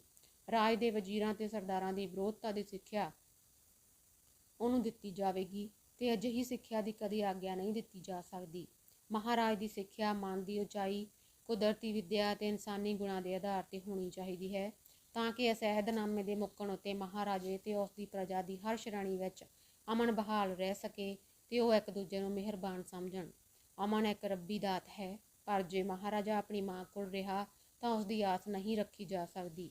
ਤੀਜਾ, ਜਦੋਂ ਤੱਕ ਮਹਾਰਾਣੀ ਲਾਹੌਰ ਦੇ ਰਾਜ ਮਹਿਲ ਵਿੱਚ ਹੈ, ਓਪਰੇ ਬੰਦੇ ਬਿਨਾਂ ਰੁਕਾਵਟ ਉਸ ਨੂੰ ਮਿਲ ਸਕਦੇ ਹਨ ਤੇ ਹਰ ਇੱਕ ਫਸਾਦੀ ਜੋ ਹੋਣ ਵਾਲੇ ਪ੍ਰਬੰਧ 'ਤੇ ਖੁਸ਼ ਨਹੀਂ, ਮਹਾਰਾਣੀ ਨੂੰ ਰਾਜ ਦਾ ਸਰਤਾਜ ਸਮਝਦਾ ਹੈ ਤੇ ਵਿੱਚੋਂ ਕਈਆਂ ਨੇ ਤਾਂ ਖਾਲਸਾ ਸਰਕਾਰ ਨੂੰ ਉਲਟ ਦੇਣ ਦੇ ਵੀ ਯਤਨ ਕੀਤੇ ਹਨ। ਪੰਜਾਬ ਰਾਜ ਦੇ ਹਰ ਸੱਜਣ ਨੂੰ ਖੁਸ਼ ਹੋਣਾ ਚਾਹੀਦਾ ਹੈ ਕਿ ਗਵਰਨਰ ਜਨਰਲ ਹਿੰਦ ਆਪ ਜਨਤਾ ਦੇ ਅਮਨ, ਮੁਲਕ ਦੀ ਰਾਖੀ, ਸਰਕਾਰ ਦੀ ਸਥਿਰਤਾ, ਮਹਾਰਾਜੇ ਤੇ ਉਸਦੇ ਵਜ਼ੀਰਾਂ ਦੀ ਇੱਜ਼ਤ ਬਹਾਲ ਰੱਖਣ ਦਾ ਦਿਲੋਂ ਚਾਹਵਾਨ ਹੈ। ਇਸ ਐਲਾਨ ਦਾ ਲੋਕਾਂ ਉੱਤੇ ਬਹੁਤ ਬੁਰਾ ਅਸਰ ਪਿਆ। ਰਾਜ ਘਰਾਣੇ ਨਾਲ ਹਮਦਰਦੀ ਰੱਖਣ ਵਾਲਿਆਂ ਦੇ ਅੰਦਰ ਗੁੱਸੇ ਦੀ ਅੱਗ ਧੁਖਣ ਲੱਗ ਪਈ। 9 ਸਾਲ ਦੇ ਮਾਸੂਮ ਬੱਚੇ ਨੂੰ ਉਸਦੀ ਮਾਤਾ ਤੋਂ ਵਿਛੋੜ ਦਿੱਤਾ ਗਿਆ। ਰਾਜ ਮਾਤਾ ਜਿੰਦ ਕੌਰਾਂ ਨੂੰ ਸ਼ੇਖੂਪੁਰ ਕਿਲੇ ਵਿੱਚ ਕੈਦ ਕਰ ਦਿੱਤਾ ਗਿਆ। ਭਰੋਵਾਲ ਦੇ ਅਹਿਦਨਾਮੇ ਦੇ ਉਲਟ ਉਹਦੀ ਪੈਨਸ਼ਨ ਘਟਾ ਦਿੱਤੀ ਗਈ। ਉਹਨੂੰ ਆਪਣੇ ਪੁੱਤਰ ਨੂੰ ਸੁੱਖ ਸੁਨੇਹਾ ਘੱਲਣੋਂ ਵੀ ਰੋਕ ਦਿੱਤਾ ਗਿਆ। ਇਹ ਕੁਛ ਉਸ ਹੈਨਰੀ ਲਾਰੈਂਸ ਤੇ ਲਾਰਡ ਹਾਰਡਿੰਗ ਨੇ ਕੀਤਾ, ਜਿਨ੍ਹਾਂ ਨੂੰ ਨੇਕ ਦਿਲ, ਚੰਗੇ ਭਲੇ ਪੁਰਸ਼ ਤੇ ਨਰਮ ਸੁਭਾਅ ਦੇ ਕਿਹਾ ਜਾਂਦਾ ਹੈ। ਸ਼ੇਖੂਪੁਰ ਪਹੁੰਚ ਕੇ ਜਿੰਦਾ ਨੇ ਹੈਨਰੀ ਲਾਰੈਂਸ ਨੂੰ ਦੂਸਰੀ ਚਿੱਠੀ ਲਿਖੀ। ਸਤਿਗੁਰ ਪ੍ਰਸਾਦ, ਲਿਖਤਾਂ ਬੀਬੀ ਸਾਹਿਬ ਜੀ, ਲਾਰੈਂਸ ਸਾਹਿਬ ਜੋਗ, ਅਸੀਂ ਰਾਜੀ ਬਾਜੀ ਸ਼ੇਖੂਪੁਰੇ ਆਣ ਪਹੁੰਚੇ। ਤੁਸਾਂ ਸਾਡਾ ਅਸਬਾਬ ਸਾਂਭ ਕੇ ਭੇਜਣਾ। ਹੋਰ ਜੈਸੇ ਸੰਮਣ ਬੁਰਜ ਵਿੱਚ ਬੈਠੇ ਸੇ, ਤੈਸੇ ਸ਼ੇਖੂਪੁਰੇ ਬੈਠੇ ਹਾਂ। ਦੋਵੇਂ ਥਾਂ ਇੱਕੋ ਜਿਹੇ ਸਾਨੂੰ ਹਨ। ਤੁਸਾਂ ਮੇਰੇ ਨਾਲ ਬਹੁਤ ਜ਼ੁਲਮ ਕੀਤਾ ਏ। ਮੇਰਾ ਪੁੱਤਰ ਖੋਹ ਲਿਆ। 10 ਮਹੀਨੇ ਮੈਂ ਢਿੱਡ ਵਿੱਚ ਰੱਖਿਆ ਤੇ ਮਨ ਪਾਲਿਆ ਈ। ਬਿਨਾਂ ਗੱਲ ਮੇਰੇ ਨਾਲੋਂ ਵਿਛੋੜਿਆ। ਮੈਨੂੰ ਤੇ ਕੈਦ ਰੱਖਦੇ, ਮੇਰੇ ਆਦਮੀ ਕੱਢ ਦਿੰਦੇ, ਮੇਰੀਆਂ ਟਹਿਲਣਾ ਕੱਢ ਦਿੰਦੇ। ਜਿਸ ਤਰ੍ਹਾਂ ਵੀ ਤੁਹਾਡੀ ਮਰਜ਼ੀ ਚਾਹੁੰਦੀ ਉਸ ਤਰ੍ਹਾਂ ਮੇਰੇ ਨਾਲ ਕਰਦੇ, ਪਰ ਇੱਕ ਮੇਰੇ ਨਾਲ ਪੁੱਤਰ ਵਿਛੋੜਾ ਨਾ ਕਰਦੇ। ਵਾਸਤਾ ਹੀ ਆਪਣੇ ਰੱਬ ਦਾ, ਵਾਸਤਾ ਹੀ ਆਪਣੇ ਬਾਦਸ਼ਾਹ ਦਾ, ਜਿਸ ਦਾ ਨਿਮਕ ਖਾਂਦੇ ਹੋ। ਮੇਰਾ ਪੁੱਤਰ ਮੈਨੂੰ ਮਿਲੇ। ਇਹ ਦੁੱਖ ਮੌਤੋਂ ਸਹਿਆ ਨਹੀਂ ਜਾਂਦਾ, ਨਹੀਂ ਤਾਂ ਮੈਨੂੰ ਮਰਵਾ ਦਿੰਦੇ। ਪੁੱਤਰ ਮੇਰਾ ਬਹੁਤ ਅਜਾਣਾ ਏ, ਕੁਝ ਕਰਨੇ ਜੋਗਾ ਨਹੀਂ। ਮੈਂ ਬਾਦਸ਼ਾਹੀ ਛੋੜੀ, ਮੈਨੂੰ ਬਾਦਸ਼ਾਹੀ ਦੀ ਕੋਈ ਲੋੜ ਨਹੀਂ। ਵਾਸਤੇ ਰੱਬ ਦੇ ਮੇਰੀ ਅਰਜ਼ ਮੰਨੋ। ਇਸ ਵੇਲੇ ਮੇਰਾ ਕੋਈ ਨਹੀਂ, ਮੈਂ ਅੱਗੇ ਵੀ ਕੋਈ ਉਜਰ ਨਹੀਂ। ਜੋ ਆਖੋਗੇ ਸੋ ਮੈਂ ਮੰਨਾਂਗੀ। ਮੇਰੇ ਪੁੱਤਰ ਕੋਲ ਕੋਈ ਨਹੀਂ, ਭੈਣ ਭਾਈ ਨਹੀਂ, ਕੋਈ ਚਾਚਾ ਤਾਇਆ ਨਹੀਂ, ਬਾਪ ਇਸ ਦਾ ਨਹੀਂ। ਇਸ ਨੂੰ ਕਿਹਦੇ ਹਵਾਲੇ ਕੀਤਾ ਜੇ? ਮੇਰੇ ਨਾਲ ਐਡੀ ਜ਼ੁਲਮੀ ਐਵੇਂ ਜੇ? ਹੋਰ ਮੈਂ ਸ਼ੇਖੂਪੁਰੇ ਰਹਾਂਗੀ, ਮੈਂ ਲਾਹੌਰ ਨਹੀਂ ਜਾਵਾਂਗੀ। ਮੇਰੇ ਪੁੱਤਰ ਨੂੰ ਮੇਰੇ ਕੋਲ ਭੇਜ ਦੇਵੋ। ਮੈਂ 19 ਦਿਨ ਤੁਸਾਂ ਪਾਸ ਆਵਾਂਗੀ। ਜਿਸ ਦਿਨ ਦਰਬਾਰ ਲਾਉਣਾ ਹੋਸੀ, ਉਸ ਦਿਨ ਉਸ ਨੂੰ ਮੈਂ ਭੇਜ ਦਿਆਂਗੀ। ਹੋਰ ਮੇਰੇ ਨਾਲ ਵੀ ਬਹੁਤ ਸੀ ਹੋਈ ਹੈ, ਮੇਰੇ ਪੁੱਤਰ ਨਾਲ ਵੀ ਬਹੁਤ ਸੀ ਹੋਈ ਏ ਤੇ ਲੋਕਾਂ ਦਾ ਕਿਹਾ ਮੰਨ ਲਿਆ। ਹੁਣ ਬਸ ਕਰੋ, ਬਹੁਤੀ ਹੋਈ ਹੈਗੀ। ਠੀਕ ਕਹਿੰਦੇ ਨੇ, ਸਿਆਸਤਦਾਨਾਂ ਦਾ ਦਿਲ ਨਹੀਂ ਹੁੰਦਾ, ਕੇਵਲ ਦਿਮਾਗ ਹੁੰਦਾ ਹੈ। ਲਾਰੈਂਸ ਦੀ ਛਾਤੀ ਵਿੱਚ ਵੀ ਕੋਈ ਦਰਦ ਵਾਲਾ ਦਿਲ ਹੁੰਦਾ ਤਾਂ ਦੁਖੀ ਜਿੰਦਾਂ ਦੀ ਇਹ ਚਿੱਠੀ ਪੜ੍ਹ ਕੇ ਜ਼ਰੂਰ ਹੰਗਰ ਪੈਂਦਾ। ਉਹਨੇ ਉੱਤਰ ਵਿੱਚ ਇੰਨਾ ਹੀ ਲਿਖਿਆ ਕਿ ਦਲੀਪ ਸਿੰਘ ਮਾਂ ਨਾਲੋਂ ਵਿਛੜ ਕੇ ਬਹੁਤ ਖੁਸ਼ ਹੈ। ਨਾਲ ਹੀ ਹਾਕਮਾਨਾ ਬੋਲੀ ਵਿੱਚ ਲਾਰੈਂਸ ਨੇ ਕੁਝ ਹਦਾਇਤਾਂ ਲਿਖਣੀਆਂ ਵੀ ਜ਼ਰੂਰੀ ਸਮਝੀਆਂ। ਉਸ ਦੇ ਉੱਤਰ ਵਿੱਚ ਜਿੰਦਾ ਨੇ ਤੀਜੀ ਚਿੱਠੀ ਲਿਖੀ। सतगुर प्रसाद, लिखतम महारानी साहिबा, मुरासला आपका पहुँचा। बहुत खुशी हुई कि मैं तुमको याद हूँ। तुमने जो लिखा है महाराजा, खुशी सुनकर बहुत दिल खुशी हुआ है। जिस दिन से हम लाहौर से चले आए हैं, उस दिन से आज हमने महाराज की खुशी की खबर सुनी है। जो तुमने लिखा है सो सब सच होवेगा और मेरा दिल गवाही नहीं देता कि महाराजा राजी होवे। जिनकी माँ बिछड़ गई होवे वो क्यों कर राजी होवेंगे। महाराज तो बिना ये फल देते हो, एक तो नादान और एक कभी बिछड़े ही नहीं थे। आप सियाने हो, बुद्धवान हो, अपने दिल में समझो कि महाराजा किस तरह राजी होंगे। ये जो तुमने लिखा है नज़र ऊपर दोस्ती दोनों सरकार के बहुत ख्याल खुशी खातर महाराज का है। जो तुमने महाराज की खुशी खातर रखी है वो सारे ज़माने में मशहूर हुई है कि रोते हुए को छीन कर शालाबाग को ले गए और माँ को बाल पकड़कर बाहर निकाल दिया। तुम्हारे दिल में इतना दरेग ना आया कि महाराज नादान हैं, क्यों कर रहेगा। तुम्हारे तई इसी इज्जत आबरू के तई रखा था, सो नमक हरामों ने वो इज्जत आबरू भी नहीं रहने दी। एक अफसोस है कि तुमने हमारे जुम्मे समझकर तकसीर नहीं लगाई। निमक हरामियों के कहने पर अमल कर कर देश निकाला दे दिया। जो किया सो सब आपकी नेक नामी हुई है। मेरी इज्जत आबरू और तुम्हारा जुबान का सुखन गया। और जो तुमने मेरे साथ किया है ऐसा किसी खूनी के साथ भी नहीं गुजरता है। मैं सब कुछ छोड़कर फ़कीर हुई थी, सो तुमने फ़कीर भी नहीं रहने दिए, और खर्च से हम बहुत तंग हैं। और बंधु जीत को तुम्हारे पास भेजा है, इसको अपने पास रखना। और आधा असबाब हमारे पास पहुंच गया है, आधा नहीं देते, हमको दिलवा दो और खर्च लेकर भेजो। इस चिट्ठी ਦੇ ਅੰਗਰੇਜ਼ੀ ਲੱਥੇ ਉੱਤੇ ਉਹਨਾਂ ਦੇ ਦਸਤਖਤ ਕੀਤੇ ਗਏ। ਇਸ ਦੀ ਬੋਲੀ ਵੀ ਪਹਿਲੀਆਂ ਚਿੱਠੀਆਂ ਨਾਲੋਂ ਵੱਖਰੀ ਤੇ ਉਪਰੀ ਹੈ, ਸ਼ਾਇਦ ਇਸ ਵਾਸਤੇ ਕਿ ਇਹ ਸਰਕਾਰੀ ਮੁਰਾਸਲੇ ਦੇ ਉੱਤਰ ਵਿੱਚ ਲਿਖੀ ਸੀ। ਇਹ ਚਿੱਠੀ ਪੜ੍ਹ ਕੇ ਲਾਰੈਂਸ ਵਧੇਰੇ ਕ੍ਰੋਧਵਾਨ ਹੋ ਗਿਆ। ਜਿੰਦਾਂ ਦੀ ਕੈਦ ਪਹਿਲੇ ਨਾਲੋਂ ਵਧੇਰੇ ਸਖਤ ਕਰ ਦਿੱਤੀ ਗਈ। ਚਿੱਠੀ ਪੱਤਰ ਭੇਜਣ ਦੀ ਵੀ ਉਸ ਨੂੰ ਮਨਾਹੀ ਕਰ ਦਿੱਤੀ ਗਈ। ਲਾਰਡ ਹਾਰਡਿੰਗ ਤੇ ਹੈਨਰੀ ਲਾਰੈਂਸ ਦੋਵੇਂ ਬਦਲ ਗਏ। ਉਹਨਾਂ ਦੀ ਥਾਂ ਨਵੇਂ ਹਾਕਮ ਆ ਗਏ। 21 ਜਨਵਰੀ ਨੂੰ ਲਾਰਡ ਡਲਹੌਜੀ ਨੇ ਗਵਰਨਰ ਜਨਰਲ ਦਾ ਕੰਮ ਸੰਭਿਆ ਤੇ 9 ਮਾਰਚ ਨੂੰ ਫਰੈਡਰਿਕ ਕਰੀ ਲਾਹੌਰ ਦਾ ਰੈਜ਼ੀਡੈਂਟ ਬਣਿਆ। ਉਹਨਾਂ ਦੇ ਆਉਣ ਉੱਤੇ ਜਿੰਦਾਂ ਦੇ ਕਸ਼ਟਾਂ ਵਿੱਚ ਹੋਰ ਵਾਧਾ ਹੋ ਗਿਆ। ਰੈਜ਼ੀਡੈਂਟ ਕਰੀ ਲਾਰੈਂਸ ਨਾਲੋਂ ਵੀ ਵਧੇਰੇ ਸ਼ੱਕੀ ਸੁਭਾਅ ਦਾ ਸੀ। ਉਹਨੂੰ ਸ਼ੱਕ ਪਿਆ ਕਿ ਮਿਸਰ ਲਾਲ ਸਿੰਘ ਦਾ ਵਕੀਲ ਸਾਹਿਬ ਸਿੰਘ ਚੋਰੀ ਆ ਕੇ ਮਹਾਰਾਣੀ ਜਿੰਦਾਂ ਨੂੰ ਮਿਲਦਾ ਹੈ। ਕਰੀ ਨੇ ਇੱਕ ਪਾਸੇ ਜਿੰਦਾਂ ਨੂੰ ਸਖਤ ਤਾੜਨਾ ਕੀਤੀ ਤੇ ਦੂਜੇ ਪਾਸੇ ਸਾਹਿਬ ਸਿੰਘ ਨੂੰ ਡਾਂਟਿਆ ਕਿ ਜੇ ਉਹ ਮੁੜ ਕੇ ਸ਼ੇਖੂਪੁਰੇ ਦੇ ਨੇੜੇ ਵੇਖਿਆ ਗਿਆ ਤਾਂ ਸਖਤ ਸਜ਼ਾ ਦਿੱਤੀ ਜਾਏਗੀ। ਥੋੜ੍ਹੇ ਦਿਨਾਂ ਪਿੱਛੋਂ ਹੋਰ ਅਫਵਾਹ ਉਡਾਈ ਗਈ ਕਿ ਜਿੰਦਾਂ ਨੇ ਕਸ਼ਮੀਰ ਵਿੱਚ ਰਾਜਾ ਗੁਲਾਬ ਸਿੰਘ ਨੂੰ ਤੇ ਲਾਹੌਰ ਮਹਾਰਾਜਾ ਦਲੀਪ ਸਿੰਘ ਨੂੰ ਫਕੀਰਾਂ ਹੱਥ ਸੁਨੇਹੇ ਭੇਜੇ ਹਨ। ਪੜਤਾਲ ਕਰਨ ਉੱਤੇ ਸਭ ਗੱਲਾਂ ਝੂਠੀਆਂ ਨਿਕਲੀਆਂ। ਇਹਨਾਂ ਦਿਨਾਂ ਵਿੱਚ ਹੀ ਜਿੰਦਾਂ ਨੇ ਆਪਣੇ ਨੌਕਰਾਂ ਨੂੰ 60 ਰੁਪਏ ਦੀਆਂ ਬੁੱਤਕੀਆਂ ਇਨਾਮ ਵਜੋਂ ਦਿੱਤੀਆਂ। ਇਹ ਖਬਰ ਸੁਣ ਕੇ ਕਰੀ ਦੇ ਕ੍ਰੋਧ ਦੀ ਹੱਦ ਨਾ ਰਹੀ। ਉਹਨੇ ਜਿੰਦਾਂ ਦੀ ਹੱਤਕ ਕਰਨ ਵਾਸਤੇ ਦਿੱਤਾ ਹੋਇਆ ਇਨਾਮ ਵਾਪਸ ਕਰਵਾ ਦਿੱਤਾ ਤੇ ਪੁਰਾਣੇ ਸਾਰੇ ਨੌਕਰ ਕੱਢ ਕੇ ਉਹਨਾਂ ਦੀ ਥਾਂ ਨਵੇਂ ਰੱਖ ਦਿੱਤੇ।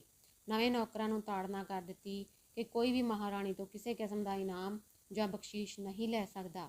ਨਵੇਂ ਨੌਕਰ ਸਾਰੇ ਹੀ ਵਿਰੋਧੀ ਧੜੇ 'ਚੋਂ ਰੱਖੇ ਗਏ। ਕਰੀ ਵੱਲੋਂ ਜਿੰਦਾਂ ਨੂੰ ਵੀ ਤਾੜਨਾ ਕੀਤੀ ਗਈ ਕਿ ਉਹ ਖਾਸ ਨੌਕਰਾਣੀਆਂ ਤੋਂ ਬਿਨਾਂ ਕਿਸੇ ਨਾਲ ਗੱਲ ਤੱਕ ਨਹੀਂ ਕਰ ਸਕਦੀ। ਜੇ ਉਹਨੇ ਕਿਸੇ ਰਿਸ਼ਤੇਦਾਰ ਨੂੰ ਚਿੱਠੀ ਵੀ ਲਿਖਣੀ ਹੋਵੇ ਤਾਂ ਕਿਲ੍ਹੇ ਦੇ ਹਾਕਮ ਨੂੰ ਵਿਖਾ ਕੇ ਭੇਜੇ। ਇੱਥੋਂ ਤੱਕ ਸੁਣਿਆ ਜਾਂਦਾ ਹੈ ਕਿ ਮਹਾਰਾਣੀ ਨੂੰ ਭੋਜਨ ਵੀ ਉਹਦੀ ਮਰਜ਼ੀ ਦਾ ਨਹੀਂ ਸੀ ਦਿੱਤਾ ਜਾਂਦਾ। ਉਹਦੀ ਕੈਦ ਚੋਰਾਂ ਤੇ ਡਾਕੂਆਂ ਨਾਲੋਂ ਵੀ ਸਖਤ ਸੀ। ਜਿੰਦਾਂ ਇਸ ਸਖਤ ਕੈਦ ਤੋਂ ਤੰਗ ਆ ਚੁੱਕੀ ਸੀ। ਉਹਨੇ ਕਲਕੱਤੇ ਲਾਰਡ ਡਲਹੌਜੀ ਕੋਲ ਫਰਿਆਦ ਕਰਨ ਵਾਸਤੇ ਆਪਣਾ ਵਕੀਲ ਜੀਵਨ ਸਿੰਘ ਭੇਜਿਆ। ਜੀਵਨ ਸਿੰਘ ਨੇ 2 ਫਰਵਰੀ 1848 ਨੂੰ ਡਲਹੌਜੀ ਕੋਲ ਦਰਖਾਸਤ ਕੀਤੀ। ਮਹਾਰਾਣੀ ਨਹੀਂ ਜਾਣਦੀ ਕਿ ਉਸ ਨਾਲ ਇੰਨਾ ਮਾੜਾ ਸਲੂਕ ਕਿਉਂ ਕੀਤਾ ਜਾ ਰਿਹਾ ਹੈ।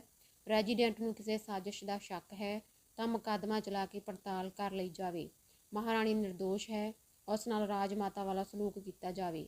ਰੈਜ਼ੀਡੈਂਟ ਨੇ ਉਸ ਦੇ ਰਖਵਾਲੇ ਹਾਕਮ ਉਸ ਦੇ ਵਿਰੋਧੀ ਸਰਦਾਰ ਲਾਏ ਹਨ। ਕਿਰਪਾ ਕਰਕੇ ਕਿਸੇ ਨੇਕ ਅੰਗਰੇਜ਼ ਨੂੰ ਉਸ ਦਾ ਰਖਵਾਲਾ ਲਾਇਆ ਜਾਵੇ। ਇਸ ਦਾ ਉੱਤਰ ਡਲਹੌਜੀ ਵੱਲੋਂ ਮਿਲਿਆ। ਸਰਕਾਰ ਜੀਵਨ ਸਿੰਘ ਨੂੰ ਮਹਾਰਾਣੀ ਦਾ ਵਕੀਲ ਨਹੀਂ ਮੰਨਦੀ। ਉਸਨੇ ਜੋ ਕੁਝ ਕਹਿਣਾ ਹੋਵੇ ਰੈਜ਼ੀਡੈਂਟ ਰਾਹੀਂ ਕਹੇ। ਬਹੁਤ ਸੁੰਦਰ। ਜਿਸ ਹਾਕਮ ਵਿਰੁੱਧ ਮਹਾਰਾਣੀ ਨੂੰ ਸ਼ਿਕਾਇਤ ਹੈ ਉਸੇ ਰਾਹੀਂ ਬੇਨਤੀ ਕਰੇ। ਜੀਵਨ ਸਿੰਘ ਨੇ ਦਿਲ ਨਾ ਹਾਰਿਆ। ਉਹਨੇ 23 ਫਰਵਰੀ ਨੂੰ ਡਲਹੌਜੀ ਪਾਸ ਫਿਰ ਬੇਨਤੀ ਕੀਤੀ। ਆਪਣੇ ਬੀਤ ਚੁੱਕੇ ਮਿੱਤਰ ਮਹਾਰਾਜਾ ਰਣਜੀਤ ਸਿੰਘ ਦੀ ਧਰਮ ਪਤਨੀ ਤੇ ਆਪਣੇ ਆਸਰੇ ਵਿੱਚ ਲਏ ਹੋਏ ਬਾਲਕ ਮਹਾਰਾਜਾ ਦਲੀਪ ਸਿੰਘ ਦੀ ਮਾਤਾ ਨਾਲ ਆਪ ਕੁਝ ਇਨਸਾਫ ਕਰੋ। ਅੱਗੋਂ ਡਲਹੌਜੀ ਨੇ ਡਾਢੇ ਕੌੜੇ ਸ਼ਬਦਾਂ ਵਿੱਚ ਉੱਤਰ ਦਿੱਤਾ। ਜਿੰਦ ਕੌਰਾਂ ਨੇ ਆਪਣੇ ਆਪ ਨੂੰ ਸਵਰਗਵਾਸੀ ਮਹਾਰਾਜਾ ਰਣਜੀਤ ਸਿੰਘ ਦੀ ਮਹਾਰਾਣੀ ਤੇ ਵਰਤਮਾਨ ਮਹਾਰਾਜਾ ਦਲੀਪ ਸਿੰਘ ਦੀ ਮਾਤਾ ਕਹਿ ਕੇ ਮੇਰੇ ਪਾਸ ਪ੍ਰਾਰਥਨਾ ਕੀਤੀ ਹੈ। ਇਸ ਵਾਸਤੇ ਉਹ ਮੈਥੋਂ ਕਿਸੇ ਕਿਸਮ ਦੀ ਕੋਈ ਆਸ ਨਾ ਰੱਖੇ। ਮਾਨੋ ਰਣਜੀਤ ਸਿੰਘ ਦੀ ਰਾਣੀ ਤੇ ਦਲੀਪ ਸਿੰਘ ਦੀ ਮਾਤਾ ਦੱਸ ਕੇ ਜਿੰਦਾਂ ਨੇ ਉਹ ਘੋਰ ਪਾਪ ਕੀਤਾ ਹੈ ਜਿਸ ਦੀ ਮਾਫੀ ਡਲਹੌਜੀ ਦੀ ਦਰਗਾਹ ਵਿੱਚ ਕੋਈ ਨਹੀਂ ਸੀ। ਵਿਚਾਰਾ ਜੀਵਨ ਸਿੰਘ ਨਿਰਾਸ਼ ਹੋ ਕੇ ਵਾਪਸ ਮੁੜ ਗਿਆ। ਉਸ ਤੋਂ ਬਾਅਦ ਮੁਲਤਾਨ ਬਗਾਵਤ ਹੋ ਗਈ। ਕੁਝ ਨਾਮ ਕੱਟੇ ਸਿਪਾਹੀਆਂ ਨੇ 2 ਅੰਗਰੇਜ਼ ਅਫਸਰ ਕਤਲ ਕਰ ਦਿੱਤੇ। ਬਾਗੀਆਂ ਤੋਂ ਡਰਦਾ ਮੂਲ ਰਾਜ ਵੀ ਉਹਨਾਂ ਨਾਲ ਮਿਲ ਗਿਆ। ਕਰੀ ਤੇ ਡਲਹੌਜੀ ਨੇ ਜਾਣ ਬੁੱਝ ਕੇ ਉਹ ਬਗਾਵਤ ਨਾ ਦਬਾਈ, ਜਿਸ ਕਰਕੇ ਉਹ ਬਹੁਤ ਵੱਧ ਗਈ। 8 ਮਈ ਨੂੰ ਲਾਹੌਰ ਦੇ ਰੈਜ਼ੀਡੈਂਟ ਤੇ ਹੋਰ ਅੰਗਰੇਜ਼ ਅਫਸਰਾਂ ਦੇ ਵਿਰੁੱਧ ਇੱਕ ਸਾਜ਼ਿਸ਼ ਪਕੜੀ ਗਈ। ਉਸ ਜੁਰਮ ਵਿੱਚ ਜਿੰਦਾਂ ਦੇ ਵਕੀਲ ਗੰਗਾ ਰਾਮ ਤੇ ਨਾਮ ਕੱਟੇ ਕਰਨਲ ਕਾਹਨ ਸਿੰਘ ਨੂੰ ਫਾਂਸੀ ਦੀ ਸਜ਼ਾ ਦਿੱਤੀ ਗਈ। ਰੈਜ਼ੀਡੈਂਟ ਨੇ ਉਸ ਸਾਜ਼ਿਸ਼ ਵਿੱਚ ਜਿੰਦਾਂ ਦਾ ਵੀ ਹੱਥ ਸਮਝਿਆ। ਮਹਾਰਾਣੀ ਨੇ ਅੱਗੋਂ ਉੱਤਰ ਦਿੱਤਾ, ਮੈਂ ਨਿਰਦੋਸ਼ ਹਾਂ। ਖੁੱਲ੍ਹੀ ਅਦਾਲਤ ਵਿੱਚ ਮੁਕੱਦਮਾ ਚਲਾ ਕੇ ਇਸ ਗੱਲ ਦਾ ਇਨਸਾਫ ਕੀਤਾ ਜਾਵੇ। ਰੈਜ਼ੀਡੈਂਟ ਕੋਲ ਮਹਾਰਾਣੀ ਦੇ ਵਿਰੁੱਧ ਕੋਈ ਸਬੂਤ ਨਹੀਂ ਸੀ, ਸੋ ਉਹ ਮੁਕੱਦਮਾ ਚਲਾਉਣ ਵਾਸਤੇ ਤਿਆਰ ਨਾ ਹੋਇਆ। ਇੱਕ ਚਿੱਠੀ ਵਿੱਚ ਉਹਨੇ ਡਲਹੌਜੀ ਨੂੰ ਲਿਖਿਆ, ਖੁੱਲ੍ਹੇ ਤੌਰ 'ਤੇ ਰਣਜੀਤ ਸਿੰਘ ਦੀ ਵਿਧਵਾ ਦੇ ਮੁਕੱਦਮੇ ਦਾ ਵਿਚਾਰ ਹੋਣਾ ਪੰਜਾਬ ਦੇ ਲੋਕਾਂ ਨੂੰ ਚੁਭੇਗਾ। ਮੁਕੱਦਮਾ ਚਲਾਉਣਾ ਜਿਸ ਵਿੱਚ ਜਿੰਦਾ ਨੇ ਨਿਰਦੋਸ਼ ਸਾਬਤ ਹੋ ਜਾਣਾ ਸੀ, ਪੰਜਾਬ ਦੇ ਲੋਕਾਂ ਨੂੰ ਚੁਭਣਾ ਸੀ। ਪਰ ਬਿਨਾਂ ਦੋਸ਼ ਸਾਬਤ ਕੀਤੇ ਸਜ਼ਾ ਦੇ ਦੇਣੀ ਕੀ ਨਹੀਂ ਚੁਭਣੀ ਸੀ? ਇਸ ਨੂੰ ਕਹਿੰਦੇ ਨੇ ਨੀਤੀ। ਬਿਨਾਂ ਕਿਸੇ ਕਸੂਰ ਦੇ ਜਿੰਦ ਕੌਰਾਂ ਨੂੰ ਦੇਸ਼ ਨਿਕਾਲੇ ਦਾ ਹੁਕਮ ਦੇ ਦਿੱਤਾ ਗਿਆ। ਜਿੰਦਾਂ ਦੇ ਦੇਸ਼ ਨਿਕਾਲੇ ਦੇ ਕਾਗਜ਼ ਉੱਤੇ ਕੌਂਸਲ ਦੇ 2 ਮੈਂਬਰਾਂ ਨੇ ਦਸਤਖਤ ਕੀਤੇ। ਇੱਕ ਹੋਰ ਮੈਂਬਰ ਰਾਜਾ ਸ਼ੇਰ ਸਿੰਘ ਦੀ ਥਾਂ ਉਹਦੇ ਭਰਾ ਗੁਲਾਬ ਸਿੰਘ ਤੋਂ ਦਸਤਖਤ ਕਰਾ ਲਏ। ਕਰੀ ਨੇ ਉਸ ਹੁਕਮ ਵਿੱਚ ਇਹ ਵੀ ਲਿਖ ਦਿੱਤਾ ਕਿ ਜੇ ਬਨਾਰਸ ਵਿੱਚ ਜਿੰਦਾਂ ਕੋਈ ਹੋਰ ਸਾਜ਼ਿਸ਼ ਕਰੇਗੀ ਤਾਂ ਉਹਨੂੰ ਚਨਾਰ ਦੇ ਕਿਲ੍ਹੇ ਵਿੱਚ ਕੈਦ ਕੀਤਾ ਜਾਵੇਗਾ। ਉਸ ਤੋਂ ਬਾਅਦ ਰੈਜੀਡੈਂਟ ਦਾ ਹੁਕਮ ਜਿੰਦਾਂ ਕੋਲ ਪੁੱਜਾ। ਮਹਾਰਾਜਾ ਦਲੀਪ ਸਿੰਘ ਦੀ ਮੋਹਰ ਵਾਲੀ ਚਿੱਠੀ ਜਿੰਦਾਂ ਨੂੰ ਦਿੱਤੀ ਗਈ। ਰੈਜੀਡੈਂਟ ਵੱਲੋਂ ਲਿਖਿਆ ਸੀ, ਮੈਂ ਆਪਣੇ ਅਫਸਰਾਂ ਕਪਤਾਨ ਲਿਮਸਡਨ ਤੇ ਲੈਫਟੀਨੈਂਟ ਹੁਡਸਨ ਦੇ ਨਾਲ ਕੁਝ ਇਤਬਾਰੀ ਤੇ ਪਤਵੰਤੇ ਸਰਦਾਰਾਂ ਨੂੰ ਭੇਜ ਰਿਹਾ ਹਾਂ। ਇਹ ਲੋਕ ਆਪ ਨੂੰ ਸ਼ੇਖੂਪੁਰਿਓਂ ਬਾਹਰ ਜਾਣ ਬਾਰੇ ਜੋ ਕੁਝ ਕਹਿਣ, ਬਿਨਾਂ ਦੇਰ ਦੇ ਉਹ ਕਰਨਾ। ਇਹ ਆਪ ਨੂੰ ਆਦਰ ਨਾਲ ਲੈ ਜਾਣਗੇ। ਆਪ ਦਾ ਕਿਸੇ ਤਰ੍ਹਾਂ ਦਾ ਅਪਮਾਨ ਕਰਨਾ ਜਾਂ ਸਰੀਰਕ ਦੁੱਖ ਦੇਣਾ ਸਾਡਾ ਮਨਸ਼ਾ ਨਹੀਂ। ਥੋੜ੍ਹੇ ਦਿਨ ਪਹਿਲਾਂ ਗੰਗਾ ਰਾਮ ਤੇ ਕਾਹਨ ਸਿੰਘ ਨੂੰ ਫਾਹੇ ਲਾਇਆ ਗਿਆ ਸੀ। ਉਹ ਡਰ ਜਿੰਦਾਂ ਦੇ ਦਿਲ 'ਤੇ ਛਾਇਆ ਹੋਇਆ ਸੀ। ਇਸ ਵਾਸਤੇ ਉਹਨੇ ਬਿਨਾਂ ਹਿਲ ਜੁਲ ਦੇ ਸ਼ੇਖੂਪੁਰਿਓਂ ਜਾਣਾ ਮੰਨ ਲਿਆ। ਉਹਨੇ ਲਿਮਸਡਨ ਨੂੰ ਪੁੱਛਿਆ, ਦੱਸੋ ਮੈਨੂੰ ਕਿੱਥੇ ਲੈ ਜਾਓਗੇ? ਅੱਗੋਂ ਲਿਮਸਡਨ ਨੇ ਉੱਤਰ ਦਿੱਤਾ, ਮੈਨੂੰ ਇਹ ਦੱਸਣ ਦੀ ਆਗਿਆ ਨਹੀਂ। ਹਾਂ, ਇਹ ਕਹਿ ਸਕਦਾ ਹਾਂ ਕਿ ਮਹਾਰਾਣੀ ਦੀ ਰੱਖਿਆ ਦਾ ਭਾਰ ਮੇਰੇ ਸਿਰ ਹੈ, ਸੋ ਆਪ ਨੂੰ ਬੜੇ ਆਦਰ ਤੇ ਇੱਜ਼ਤ ਨਾਲ ਲੈ ਜਾਇਆ ਜਾਵੇਗਾ। ਹੁਣ ਆਦਰ ਤੇ ਇੱਜ਼ਤ ਦੀ ਗੱਲ ਛੱਡੋ, ਮੈਂ ਇੰਨਾ ਹੀ ਪੁੱਛਦੀ ਹਾਂ ਕਿ ਮੈਨੂੰ ਲੈ ਜਾਓਗੇ ਕਿੱਥੇ? ਜਿੰਦਾਂ ਨੇ ਦੁਬਾਰਾ ਪੁੱਛਿਆ। ਲਿਮਸਡਨ ਨੇ ਇਸ ਸਵਾਲ ਦਾ ਜਵਾਬ ਦੇਣਾ ਜ਼ਰੂਰੀ ਨਾ ਸਮਝਿਆ। 15 ਮਈ ਨੂੰ ਕੈਦਣ ਜਿੰਦ ਕੌਰਾਂ ਨੂੰ ਸ਼ੇਖੂਪੁਰਿਓਂ ਲੈ ਤੁਰੇ। ਕੁਝ ਲੋਕਾਂ ਨੇ ਜਿੰਦਾਂ ਨੂੰ ਇਹ ਵੀ ਇਸ਼ਾਰਾ ਕੀਤਾ ਕਿ ਸ਼ਾਇਦ ਉਸ ਨੂੰ ਲਾਹੌਰ ਰੱਖਿਆ ਜਾਵੇ। ਜਿੰਦਾਂ ਸੋਚਦੀ ਜਾ ਰਹੀ ਸੀ, ਲਾਹੌਰ ਲੈ ਜਾਣ ਤਾਂ ਹੋਰ ਮੈਨੂੰ ਕੀ ਚਾਹੀਦਾ ਏ। ਉਹ ਜਾਣੇ ਮੇਰੀ ਕੈਦ ਭਾਵੇਂ ਹੁਣ ਨਾਲੋਂ ਵੀ ਸਖਤ ਹੋ ਜਾਏ, ਪਰ ਉੱਥੇ ਮੈਂ ਕਿਸੇ ਭੱਜ ਬਹਾਨੇ ਦਲੀਪ ਨੂੰ ਵੇਖ ਲਿਆ ਕਰਾਂਗੀ। ਜਿਸ ਵੇਲੇ ਉਹ ਪਾਰਟੀ ਲਾਹੌਰ ਤੋਂ ਪਾਸੇ-ਪਾਸੇ ਫਿਰੋਜ਼ਪੁਰ ਵੱਲ ਵਧੀ ਤਾਂ ਜਿੰਦਾਂ ਦੇ ਰਾਹ ਪਛਾਣ ਕੇ ਫਿਰ ਲਿਮਸਡਨ ਨੂੰ ਬੁਲਾ ਕੇ ਪੁੱਛਿਆ, ਸੱਚ ਦੱਸੋ, ਤੁਸੀਂ ਮੈਨੂੰ ਕਿੱਥੇ ਲੈ ਜਾ ਰਹੇ ਹੋ? ਮੈਨੂੰ ਤਾਂ ਇਹ ਫਿਰੋਜ਼ਪੁਰ ਵਾਲੀ ਸੜਕ ਮਾਲੂਮ ਹੁੰਦੀ ਏ। ਲਿਮਸਡਨ ਨੇ ਅੱਗੋਂ ਕੋਈ ਉੱਤਰ ਨਾ ਦਿੱਤਾ। ਸਤਲੁਜ ਦੇ ਪੱਤਣ 'ਤੇ ਪੁੱਜੀ ਤਾਂ ਜਿੰਦ ਕੌਰਾਂ ਸਭ ਕੁਝ ਸਮਝ ਗਈ। ਉਸ ਵੇਲੇ ਉਹਦੇ ਖਿਆਲਾਂ ਵਿੱਚ ਤੂਫਾਨ ਮੱਚ ਰਿਹਾ ਸੀ। ਦਰਿਆ ਦੇ ਇੱਕ ਪਾਸੇ ਉਹਦਾ ਆਪਣਾ ਦੇਸ਼, ਆਪਣਾ ਰਾਜ, ਆਪਣੀ ਪ੍ਰਜਾ, ਤੇ ਦੂਜੇ ਪਾਸੇ ਸਭ ਕੁਝ ਬੇਗਾਨਾ। ਉਹ ਨਿਗਾਹ ਟਿਕਾਈ ਸਤਲੁਜ ਦੇ ਵਗਦੇ ਪਾਣੀ ਵੱਲ ਵੇਖ ਰਹੀ ਸੀ। ਉਸ ਵੇਲੇ ਸੂਰਜ ਛਿਪਣ 'ਤੇ ਗਿਆ ਹੋਇਆ ਸੀ, ਮਾਨੋ ਉਹਦੇ ਆਪਣੇ ਰਾਜ ਦਾ ਸੂਰਜ ਓਪਰੀ ਸਰਕਾਰ ਦੀ ਹੱਦ ਅੰਦਰ ਉਹਦਾ ਸਾਥ ਦੇਣ ਵਾਸਤੇ ਤਿਆਰ ਨਹੀਂ ਸੀ। ਡੁੱਬਦੇ ਸੂਰਜ ਦੀਆਂ ਟੇਢੀਆਂ ਕਿਰਨਾਂ ਪਾਣੀ 'ਤੇ ਪੈ ਕੇ ਲਹਿਰਾਂ ਵਿੱਚ ਅੱਗ ਬਾਲ ਰਹੀਆਂ ਸਨ। ਦੁਖੀਆ ਜਿੰਦਾਂ ਦੀ ਛਾਤੀ ਵਿੱਚ ਭਖਦੇ ਅੰਗਿਆਰਾਂ ਵਾਂਗ ਲਹੂ ਗੰਨੇ ਛਾਲੇ ਭਰ ਫਿਸ ਰਹੇ ਸਨ। ਮਹਾਰਾਣੀ ਨੂੰ ਸਤਲੁਜ ਦੀਆਂ ਲਹਿਰਾਂ ਵਿੱਚ ਸਭਰਾਵਾਂ ਦੇ ਮੈਦਾਨ ਅੰਦਰ ਸ਼ਹੀਦ ਹੋਏ ਸ਼ਾਮ ਸਿੰਘ ਵਰਗੇ ਸੂਰਮਿਆਂ ਦਾ ਲਹੂ ਵਗਦਾ ਨਜ਼ਰ ਆ ਰਿਹਾ ਸੀ। ਉਸ ਮਾਰੂ ਬਹਿਣ ਵਿੱਚ ਸਿੱਖਾ ਸ਼ਾਹੀ ਦਾ ਤਾਜ ਡੁੱਬਦਾ ਜਾ ਰਿਹਾ ਸੀ। ਉਸ ਮੰਦੇ ਦਿਨ ਜਿੰਦਾਂ ਨੇ ਪੰਜਾਬ ਛੱਡਿਆ ਤੇ ਫਿਰ ਇਸ ਪਵਿੱਤਰ ਦੇਸ਼ ਦੀ ਧੂੜ ਪਰਸਣੀ ਵੀ ਨਸੀਬ ਨਾ ਹੋਈ। ਕੁਛ ਦਿਨ ਫਿਰੋਜ਼ਪੁਰ ਰੱਖ ਕੇ ਉਸ ਨੂੰ ਬਨਾਰਸ ਪਹੁੰਚਾ ਦਿੱਤਾ ਗਿਆ। 16 ਮਈ ਨੂੰ ਰੈਜ਼ੀਡੈਂਟ ਨੇ ਲਿਖਿਆ, ਮਹਾਰਾਜਾ ਦਲੀਪ ਸਿੰਘ ਦੀ ਮਾਤਾ ਮਹਾਰਾਣੀ ਜਿੰਦ ਕੌਰ ਨੂੰ ਕੱਲ੍ਹ ਲੋਡੇ ਵੇਲੇ ਮੇਰੇ ਹੁਕਮ ਨਾਲ ਸ਼ੇਖੂਪੁਰੇ ਦੇ ਕਿਲ੍ਹੇ 'ਚੋਂ ਕੱਢ ਕੇ ਅਫਸਰਾਂ ਦੀ ਨਿਗਰਾਨੀ ਅੰਦਰ ਫਿਰੋਜ਼ਪੁਰ ਨੂੰ ਤੋਰ ਦਿੱਤਾ ਗਿਆ ਹੈ। ਮਹਾਰਾਣੀ ਦਾ ਪੰਜਾਬ ਵਿੱਚੋਂ ਦੇਸ਼ ਨਿਕਾਲਾ ਤੇ ਗਵਰਨਰ ਜਨਰਲ ਦੇ ਏਜੰਟ ਦੀ ਨਿਗਰਾਨੀ ਵਿੱਚ ਬਨਾਰਸ ਵਿੱਚ ਨਜ਼ਰਬੰਦੀ ਤੇ ਉਹਦੀ ਕੈਦ ਅਤੇ ਬੰਦਸ਼ਾਂ ਲਾਉਣੀਆਂ ਤਾਂ ਕਿ ਉਹ ਅੱਗੋਂ ਕੋਈ ਸਾਜ਼ਿਸ਼ ਜਾਂ ਚਿੱਠੀ ਪੱਤਰ ਨਾ ਕਰ ਸਕੇ, ਮੇਰੇ ਖਿਆਲ ਵਿੱਚ ਸਭ ਨਾਲੋਂ ਚੰਗਾ ਢੰਗ ਹੈ ਜੋ ਅਸਾਂ ਇਸ ਵੇਲੇ ਵਰਤਿਆ ਹੈ। ਚੰਗੇ ਭਾਗਾਂ ਨੂੰ ਰਤਾ ਵੀ ਵਿਰੋਧਤਾ ਨਹੀਂ ਹੋਈ। ਸਾਰੇ ਲੋਕ ਰਜਾਮੰਦੀ ਤੇ ਭਲਮਣ ਸਹੁ ਪ੍ਰਗਟ ਕਰ ਰਹੇ ਸਨ। ਇਹ ਉਹਨਾਂ ਮੌਤਾਂ ਦਾ ਨਤੀਜਾ ਸੀ ਜੋ ਕੁਝ ਦਿਨ ਪਹਿਲਾਂ ਫਾਂਸੀ ਦੇਣ ਨਾਲ ਹੋਈਆਂ। ਇਸ ਘਟਨਾ ਬਾਰੇ ਇਵਾਨਸ ਬੈਲ ਲਿਖਦਾ ਹੈ, ਇਸ ਤਰ੍ਹਾਂ ਮਹਾਰਾਜੇ ਦੀ ਮਾਤਾ ਤੇ ਸਾਡੇ ਸਾਥੀ ਦੀ ਵਿਧਵਾ ਨੂੰ ਅੰਗਰੇਜ਼ ਅਫਸਰਾਂ ਤੇ ਇੱਕ ਮੁਸਲਮਾਨ ਸਰਦਾਰ ਦੀ ਕਰੜੀ ਨਿਗਰਾਨੀ ਹੇਠਾਂ ਫਾਂਸੀ ਦੇ ਝਟਪਟ ਦੇ ਤਕੜੇ ਡਰ ਵਿੱਚ ਦੇਸ਼ ਨਿਕਾਲਾ ਦਿੱਤਾ ਗਿਆ। ਅੰਗਰੇਜ਼ ਅਫਸਰਾਂ ਨੇ ਇਹ ਢੰਗ ਇਸ ਵਾਸਤੇ ਅਖਤਿਆਰ ਕੀਤਾ ਕਿ ਪਤਵੰਤੇ ਘਰਾਣੇ ਦੀਆਂ ਇਸਤਰੀਆਂ ਦੀ ਇੱਜ਼ਤ ਵਿੱਚ ਅਕਾਰਨ ਦਖਲ ਦੇਣ ਨਾਲ ਗੁਸੈਲ ਸਿੱਖ ਸਿਪਾਹੀਆਂ ਤੇ ਆਮ ਲੋਕਾਂ ਦੇ ਜਜ਼ਬਾਤ ਭੜਕ ਪੈਣਗੇ। ਤੇ ਇਹ ਗੱਲ ਹੋਈ। ਮਹਾਰਾਣੀ ਦੇ ਦੇਸ਼ ਨਿਕਾਲੇ ਦੀ ਖਬਰ ਸੁਣ ਕੇ ਥਾਂ-ਥਾਂ ਸਿਪਾਹੀ ਭੜਕ ਉੱਠੇ। ਮਲਤਾਨ ਦੀ ਮਾਮੂਲੀ ਜਿਹੀ ਬਗਾਵਤ ਇੱਕ ਵੱਡਾ ਬਲਵਾ ਬਣ ਗਈ। 25 ਮਈ ਨੂੰ ਰੈਜੀਡੈਂਟ ਲਿਖਦਾ ਹੈ, ਰਾਜਾ ਸ਼ੇਰ ਸਿੰਘ ਦੇ ਡੇਰੇ 'ਚੋਂ ਖਬਰਾਂ ਆ ਰਹੀਆਂ ਹਨ ਕਿ ਮਹਾਰਾਣੀ ਦੇ ਦੇਸ਼ ਨਿਕਾਲੇ ਦੀ ਖਬਰ ਸੁਣ ਕੇ ਖਾਲਸਾ ਫੌਜ ਬੜੀ ਬੇਚੈਨ ਹੋ ਰਹੀ ਹੈ। ਸਿਪਾਹੀ ਆਖਦੇ ਹਨ, ਮਹਾਰਾਣੀ ਖਾਲਸਾ ਕੌਮ ਦੀ ਮਾਤਾ ਹੈ। ਜਦ ਉਹ ਤੇ ਬਾਲਕ ਦਲੀਪ ਸਿੰਘ ਹੀ ਉਹਨਾਂ ਤੋਂ ਦੂਰ ਕਰ ਦਿੱਤੇ ਗਏ ਹਨ ਤਾਂ ਉਹ ਕਿਹਦੇ ਬਦਲੇ ਲੜਨ। ਹੁਣ ਉਹਨਾਂ ਨੂੰ ਮੂਲ ਰਾਜ ਨਾਲ ਲੜਨ ਦੀ ਲੋੜ ਨਹੀਂ। ਇਵਾਨਸ ਬੈਲ ਲਿਖਦਾ ਹੈ, ਰਾਜਾ ਸ਼ੇਰ ਸਿੰਘ ਦੇ ਡੇਰੇ ਵਿੱਚ ਜੋ ਘ੍ਰਿਣਾ ਤੇ ਬੇਚੈਨੀ ਵੱਧ ਰਹੀ ਹੈ, ਉਸ ਨੂੰ ਖਾਸ ਥਾਂ ਦਿੱਤੀ ਜਾਂਦੀ ਹੈ। ਪੰਜਾਬ ਦੇ ਸਾਰੇ ਵਸਨੀਕਾਂ ਨੂੰ, ਸਭ ਸਿੱਖਾਂ ਨੂੰ, ਅਸਲ ਵਿੱਚ ਸਾਰੀ ਦੁਨੀਆ ਨੂੰ ਚੰਗੀ ਤਰ੍ਹਾਂ ਪਤਾ ਲੱਗ ਗਿਆ ਹੈ ਕਿ ਕਿੰਨੀਆਂ ਨਾ ਵਾਜਬ ਸਖਤੀਆਂ, ਧੱਕੇ ਤੇ ਜ਼ੁਲਮ ਨਾਲ ਫਰੰਗੀਆਂ ਨੇ ਵੱਡੇ ਮਹਾਰਾਜਾ ਰਣਜੀਤ ਸਿੰਘ ਦੀ ਵਿਧਵਾ ਨਾਲ ਬੁਰਾ ਸਲੂਕ ਕੀਤਾ ਹੈ। ਆਮ ਲੋਕ ਕਹਿੰਦੇ ਫਿਰਦੇ ਸਨ, ਆਪਣੀ ਪ੍ਰਜਾ ਦੀ ਮਾਤਾ ਮਹਾਰਾਣੀ ਨੂੰ ਕੈਦ ਕਰਕੇ ਹਿੰਦੁਸਤਾਨ ਵਿੱਚ ਭੇਜਣ ਨਾਲ ਅੰਗਰੇਜ਼ਾਂ ਨੇ ਸੁਲ੍ਹਾ ਤੋੜ ਦਿੱਤੀ ਹੈ। ਕਾਬਲ ਦਾ ਹਾਕਮ ਦੋਸਤ ਮੁਹੰਮਦ ਖਾਨ ਲਿਖਦਾ ਹੈ, ਇਸ ਵਿੱਚ ਕੋਈ ਸ਼ੱਕ ਨਹੀਂ ਕਿ ਸਿੱਖ ਦਿਨੋਂ ਦਿਨ ਬੜੇ ਬੇਚੈਨ ਹੋ ਰਹੇ ਹਨ। ਕਈਆਂ ਨੂੰ ਨੌਕਰੀ ਤੋਂ ਹਟਾ ਦਿੱਤਾ ਗਿਆ ਹੈ, ਕਈਆਂ ਨੂੰ ਹਿੰਦੁਸਤਾਨ ਵਿੱਚ ਦੇਸ਼ ਨਿਕਾਲਾ ਦਿੱਤਾ ਗਿਆ ਹੈ ਤੇ ਖਾਸ ਕਰ ਮਹਾਰਾਜਾ ਦਲੀਪ ਸਿੰਘ ਦੀ ਮਾਤਾ ਨੂੰ ਕੈਦ ਵਿੱਚ ਸੁੱਟਿਆ ਗਿਆ ਹੈ ਤੇ ਉਸ ਨਾਲ ਬੁਰਾ ਸਲੂਕ ਕੀਤਾ ਗਿਆ ਹੈ। ਇਹੋ ਜਿਹੇ ਵਰਤਾਓ ਨੂੰ ਸਾਰੇ ਮਜ਼ਹਬਾਂ ਦੇ ਲੋਕ ਬੁਰਾ ਸਮਝਦੇ ਹਨ ਤੇ ਸਾਰੇ ਅਮੀਰ ਗਰੀਬ ਇਸ ਨਾਲੋਂ ਮੌਤ ਨੂੰ ਚੰਗਾ ਸਮਝਦੇ ਹਨ। ਐਡਵਿਨ ਅਰਨੋਲਡ ਲਿਖਦਾ ਹੈ, ਮਹਾਰਾਣੀ ਨੂੰ ਆਪਣੇ ਬਾਲਕ ਪੁੱਤਰ ਤੇ ਪ੍ਰਜਾ ਪਾਸੋਂ ਦੂਰ ਕਰਨ ਤੇ ਸਿੱਖਾਂ ਨੇ ਜਿੰਨਾ ਰੋਸ ਪ੍ਰਗਟ ਕੀਤਾ, ਉਸ ਨਾਲੋਂ ਕਿਤੇ ਵਧੇਰੇ ਆਪਣੇ ਹਿਰਦਿਆਂ ਵਿੱਚ ਰੱਖਦੇ ਹਨ। ਇਵਾਨਸ ਬੈਲ ਇੱਕ ਥਾਂ ਹੋਰ ਲਿਖਦਾ ਹੈ, ਮਹਾਰਾਣੀ ਨੂੰ ਕੈਦ ਕਰਨ ਤੇ ਦੇਸ਼ ਨਿਕਾਲਾ ਦੇਣ ਬਾਰੇ ਲਾਰਡ ਡਲਹੌਜੀ ਦਾ ਐਲਾਨ ਅਮਨ ਬਹਾਲ ਰੱਖਣ ਦੇ ਤੌਰ 'ਤੇ ਨਹੀਂ, ਸਗੋਂ ਉਸ ਨੂੰ ਸਜ਼ਾ ਦੇਣ ਦੇ ਤੌਰ 'ਤੇ ਸੀ। ਮੇਰੇ ਖਿਆਲ ਵਿੱਚ ਇਹ ਐਲਾਨ ਨਾ ਵਾਜਬ, ਨਾ ਮੁਨਾਸਬ ਤੇ ਬੇਇਨਸਾਫੀ ਵਾਲਾ ਸੀ।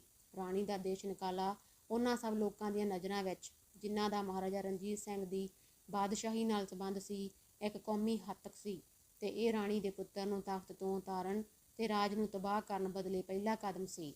ਇਹਨਾਂ ਲਿਖਤਾਂ ਤੋਂ ਸਿੱਧ ਹੁੰਦਾ ਹੈ ਕਿ ਜਿੰਦਾਂ ਦੇ ਦੇਸ਼ ਨਿਕਾਲੇ ਨੇ ਬਹੁਤ ਥਾਈਂ ਫੌਜਾਂ ਵਿੱਚ ਅੱਗ ਭੜਕਾ ਦਿੱਤੀ ਤੇ ਜਿੱਥੇ ਅਜੇ ਭੜਕਣ ਵਿੱਚ ਦੇਰ ਸੀ, ਉੱਥੇ ਧੁਖ ਰਹੀ ਸੀ। ਮਹਾਰਾਣੀ ਜਿੰਦਾਂ ਬਨਾਰਸ ਭੇਜ ਦਿੱਤੀ ਗਈ। ਉੱਥੇ ਉਸ ਨੂੰ ਮੈਕਗ੍ਰੇਗਰ ਦੀ ਨਿਗਰਾਨੀ ਵਿੱਚ ਸੌਂਪਿਆ ਗਿਆ। ਉਸ ਦੀ ਪੈਨਸ਼ਨ ਦੂਜੀ ਵਾਰ ਘਟਾ ਕੇ 1000 ਮਹੀਨਾ ਕਰ ਦਿੱਤੀ ਗਈ, ਭਾਵ 1.5 ਲੱਖ ਸਾਲਾਨਾ ਦੀ ਥਾਂ ਕੇਵਲ 12,000 ਸਾਲਾਨਾ। ਭਰੋਵਾਲ ਦੀ ਸੁਲ੍ਹਾ ਵਿੱਚ ਕੋਈ ਅਜਿਹੀ ਸ਼ਰਤ ਨਹੀਂ ਸੀ ਜਿਸ ਦੇ ਕਾਰਨ ਪੈਨਸ਼ਨ ਘਟਾਈ ਜਾ ਸਕਦੀ, ਪਰ ਡਾਢੇ ਨੂੰ ਪੁੱਛੇ ਕੌਣ। 30 ਜੂਨ ਨੂੰ ਪਿੱਛੋਂ ਰੈਜੀਡੈਂਟ ਦੀ ਚਿੱਠੀ ਪੁੱਜੀ। ਸਾਜ਼ਿਸ਼ ਬਾਰੇ ਕੁਝ ਚਿੱਠੀਆਂ ਮਿਲੀਆਂ ਨੇ, ਪਰ ਕਿਹਾ ਨਹੀਂ ਜਾ ਸਕਦਾ ਕਿ ਉਹ ਸੱਚੀਆਂ ਨੇ ਜਾਂ ਝੂਠੀਆਂ। ਜੇ ਸੱਚੀਆਂ ਨੇ ਤਾਂ ਮਹਾਰਾਣੀ ਬੜੀ ਘ੍ਰਿਣਾ ਭਰੀ ਸਾਜ਼ਿਸ਼ ਵਿੱਚ ਫਸੀ ਹੋਈ ਹੈ। ਇਹਨਾਂ ਚਿੱਠੀਆਂ ਦੀ ਪੜਤਾਲ ਕਰਕੇ ਮੈਕਗ੍ਰੇਗਰ ਨੇ ਮੰਨਿਆ ਕਿ ਜਿੰਦਾਂ ਨਿਰਦੋਸ਼ ਹੈ, ਫਿਰ ਵੀ ਉਸ ਨੂੰ ਸਜ਼ਾ ਦੇ ਦਿੱਤੀ ਗਈ। ਗਵਰਨਰ ਜਨਰਲ ਡਲਹੌਜੀ ਦੇ ਹੁਕਮ ਨਾਲ 14 ਜੁਲਾਈ ਨੂੰ ਜਿੰਦਾਂ ਦੇ 50 ਲੱਖ ਦੇ ਗਹਿਣੇ ਤੇ 2 ਲੱਖ ਨਕਦ ਖੋਹ ਲਿਆ ਗਿਆ।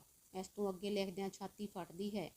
2 ਮੇਮਾਂ ਐਲਨ ਤੇ ਸਟੈਨਲੀ ਕੋਲੋਂ ਜਿੰਦਾਂ ਤੇ ਉਹਦੀਆਂ ਦਾਸੀਆਂ ਦੀ ਜਾਮਾ ਤਲਾਸ਼ੀ ਕਰਾਈ ਗਈ। ਉਹਨਾਂ ਮਹਾਰਾਣੀ ਦੇ ਸਾਰੇ ਕੱਪੜੇ ਉਤਾਰ ਕੇ ਨੰਗੀ ਕਰਕੇ ਤਲਾਸ਼ੀ ਲਈ।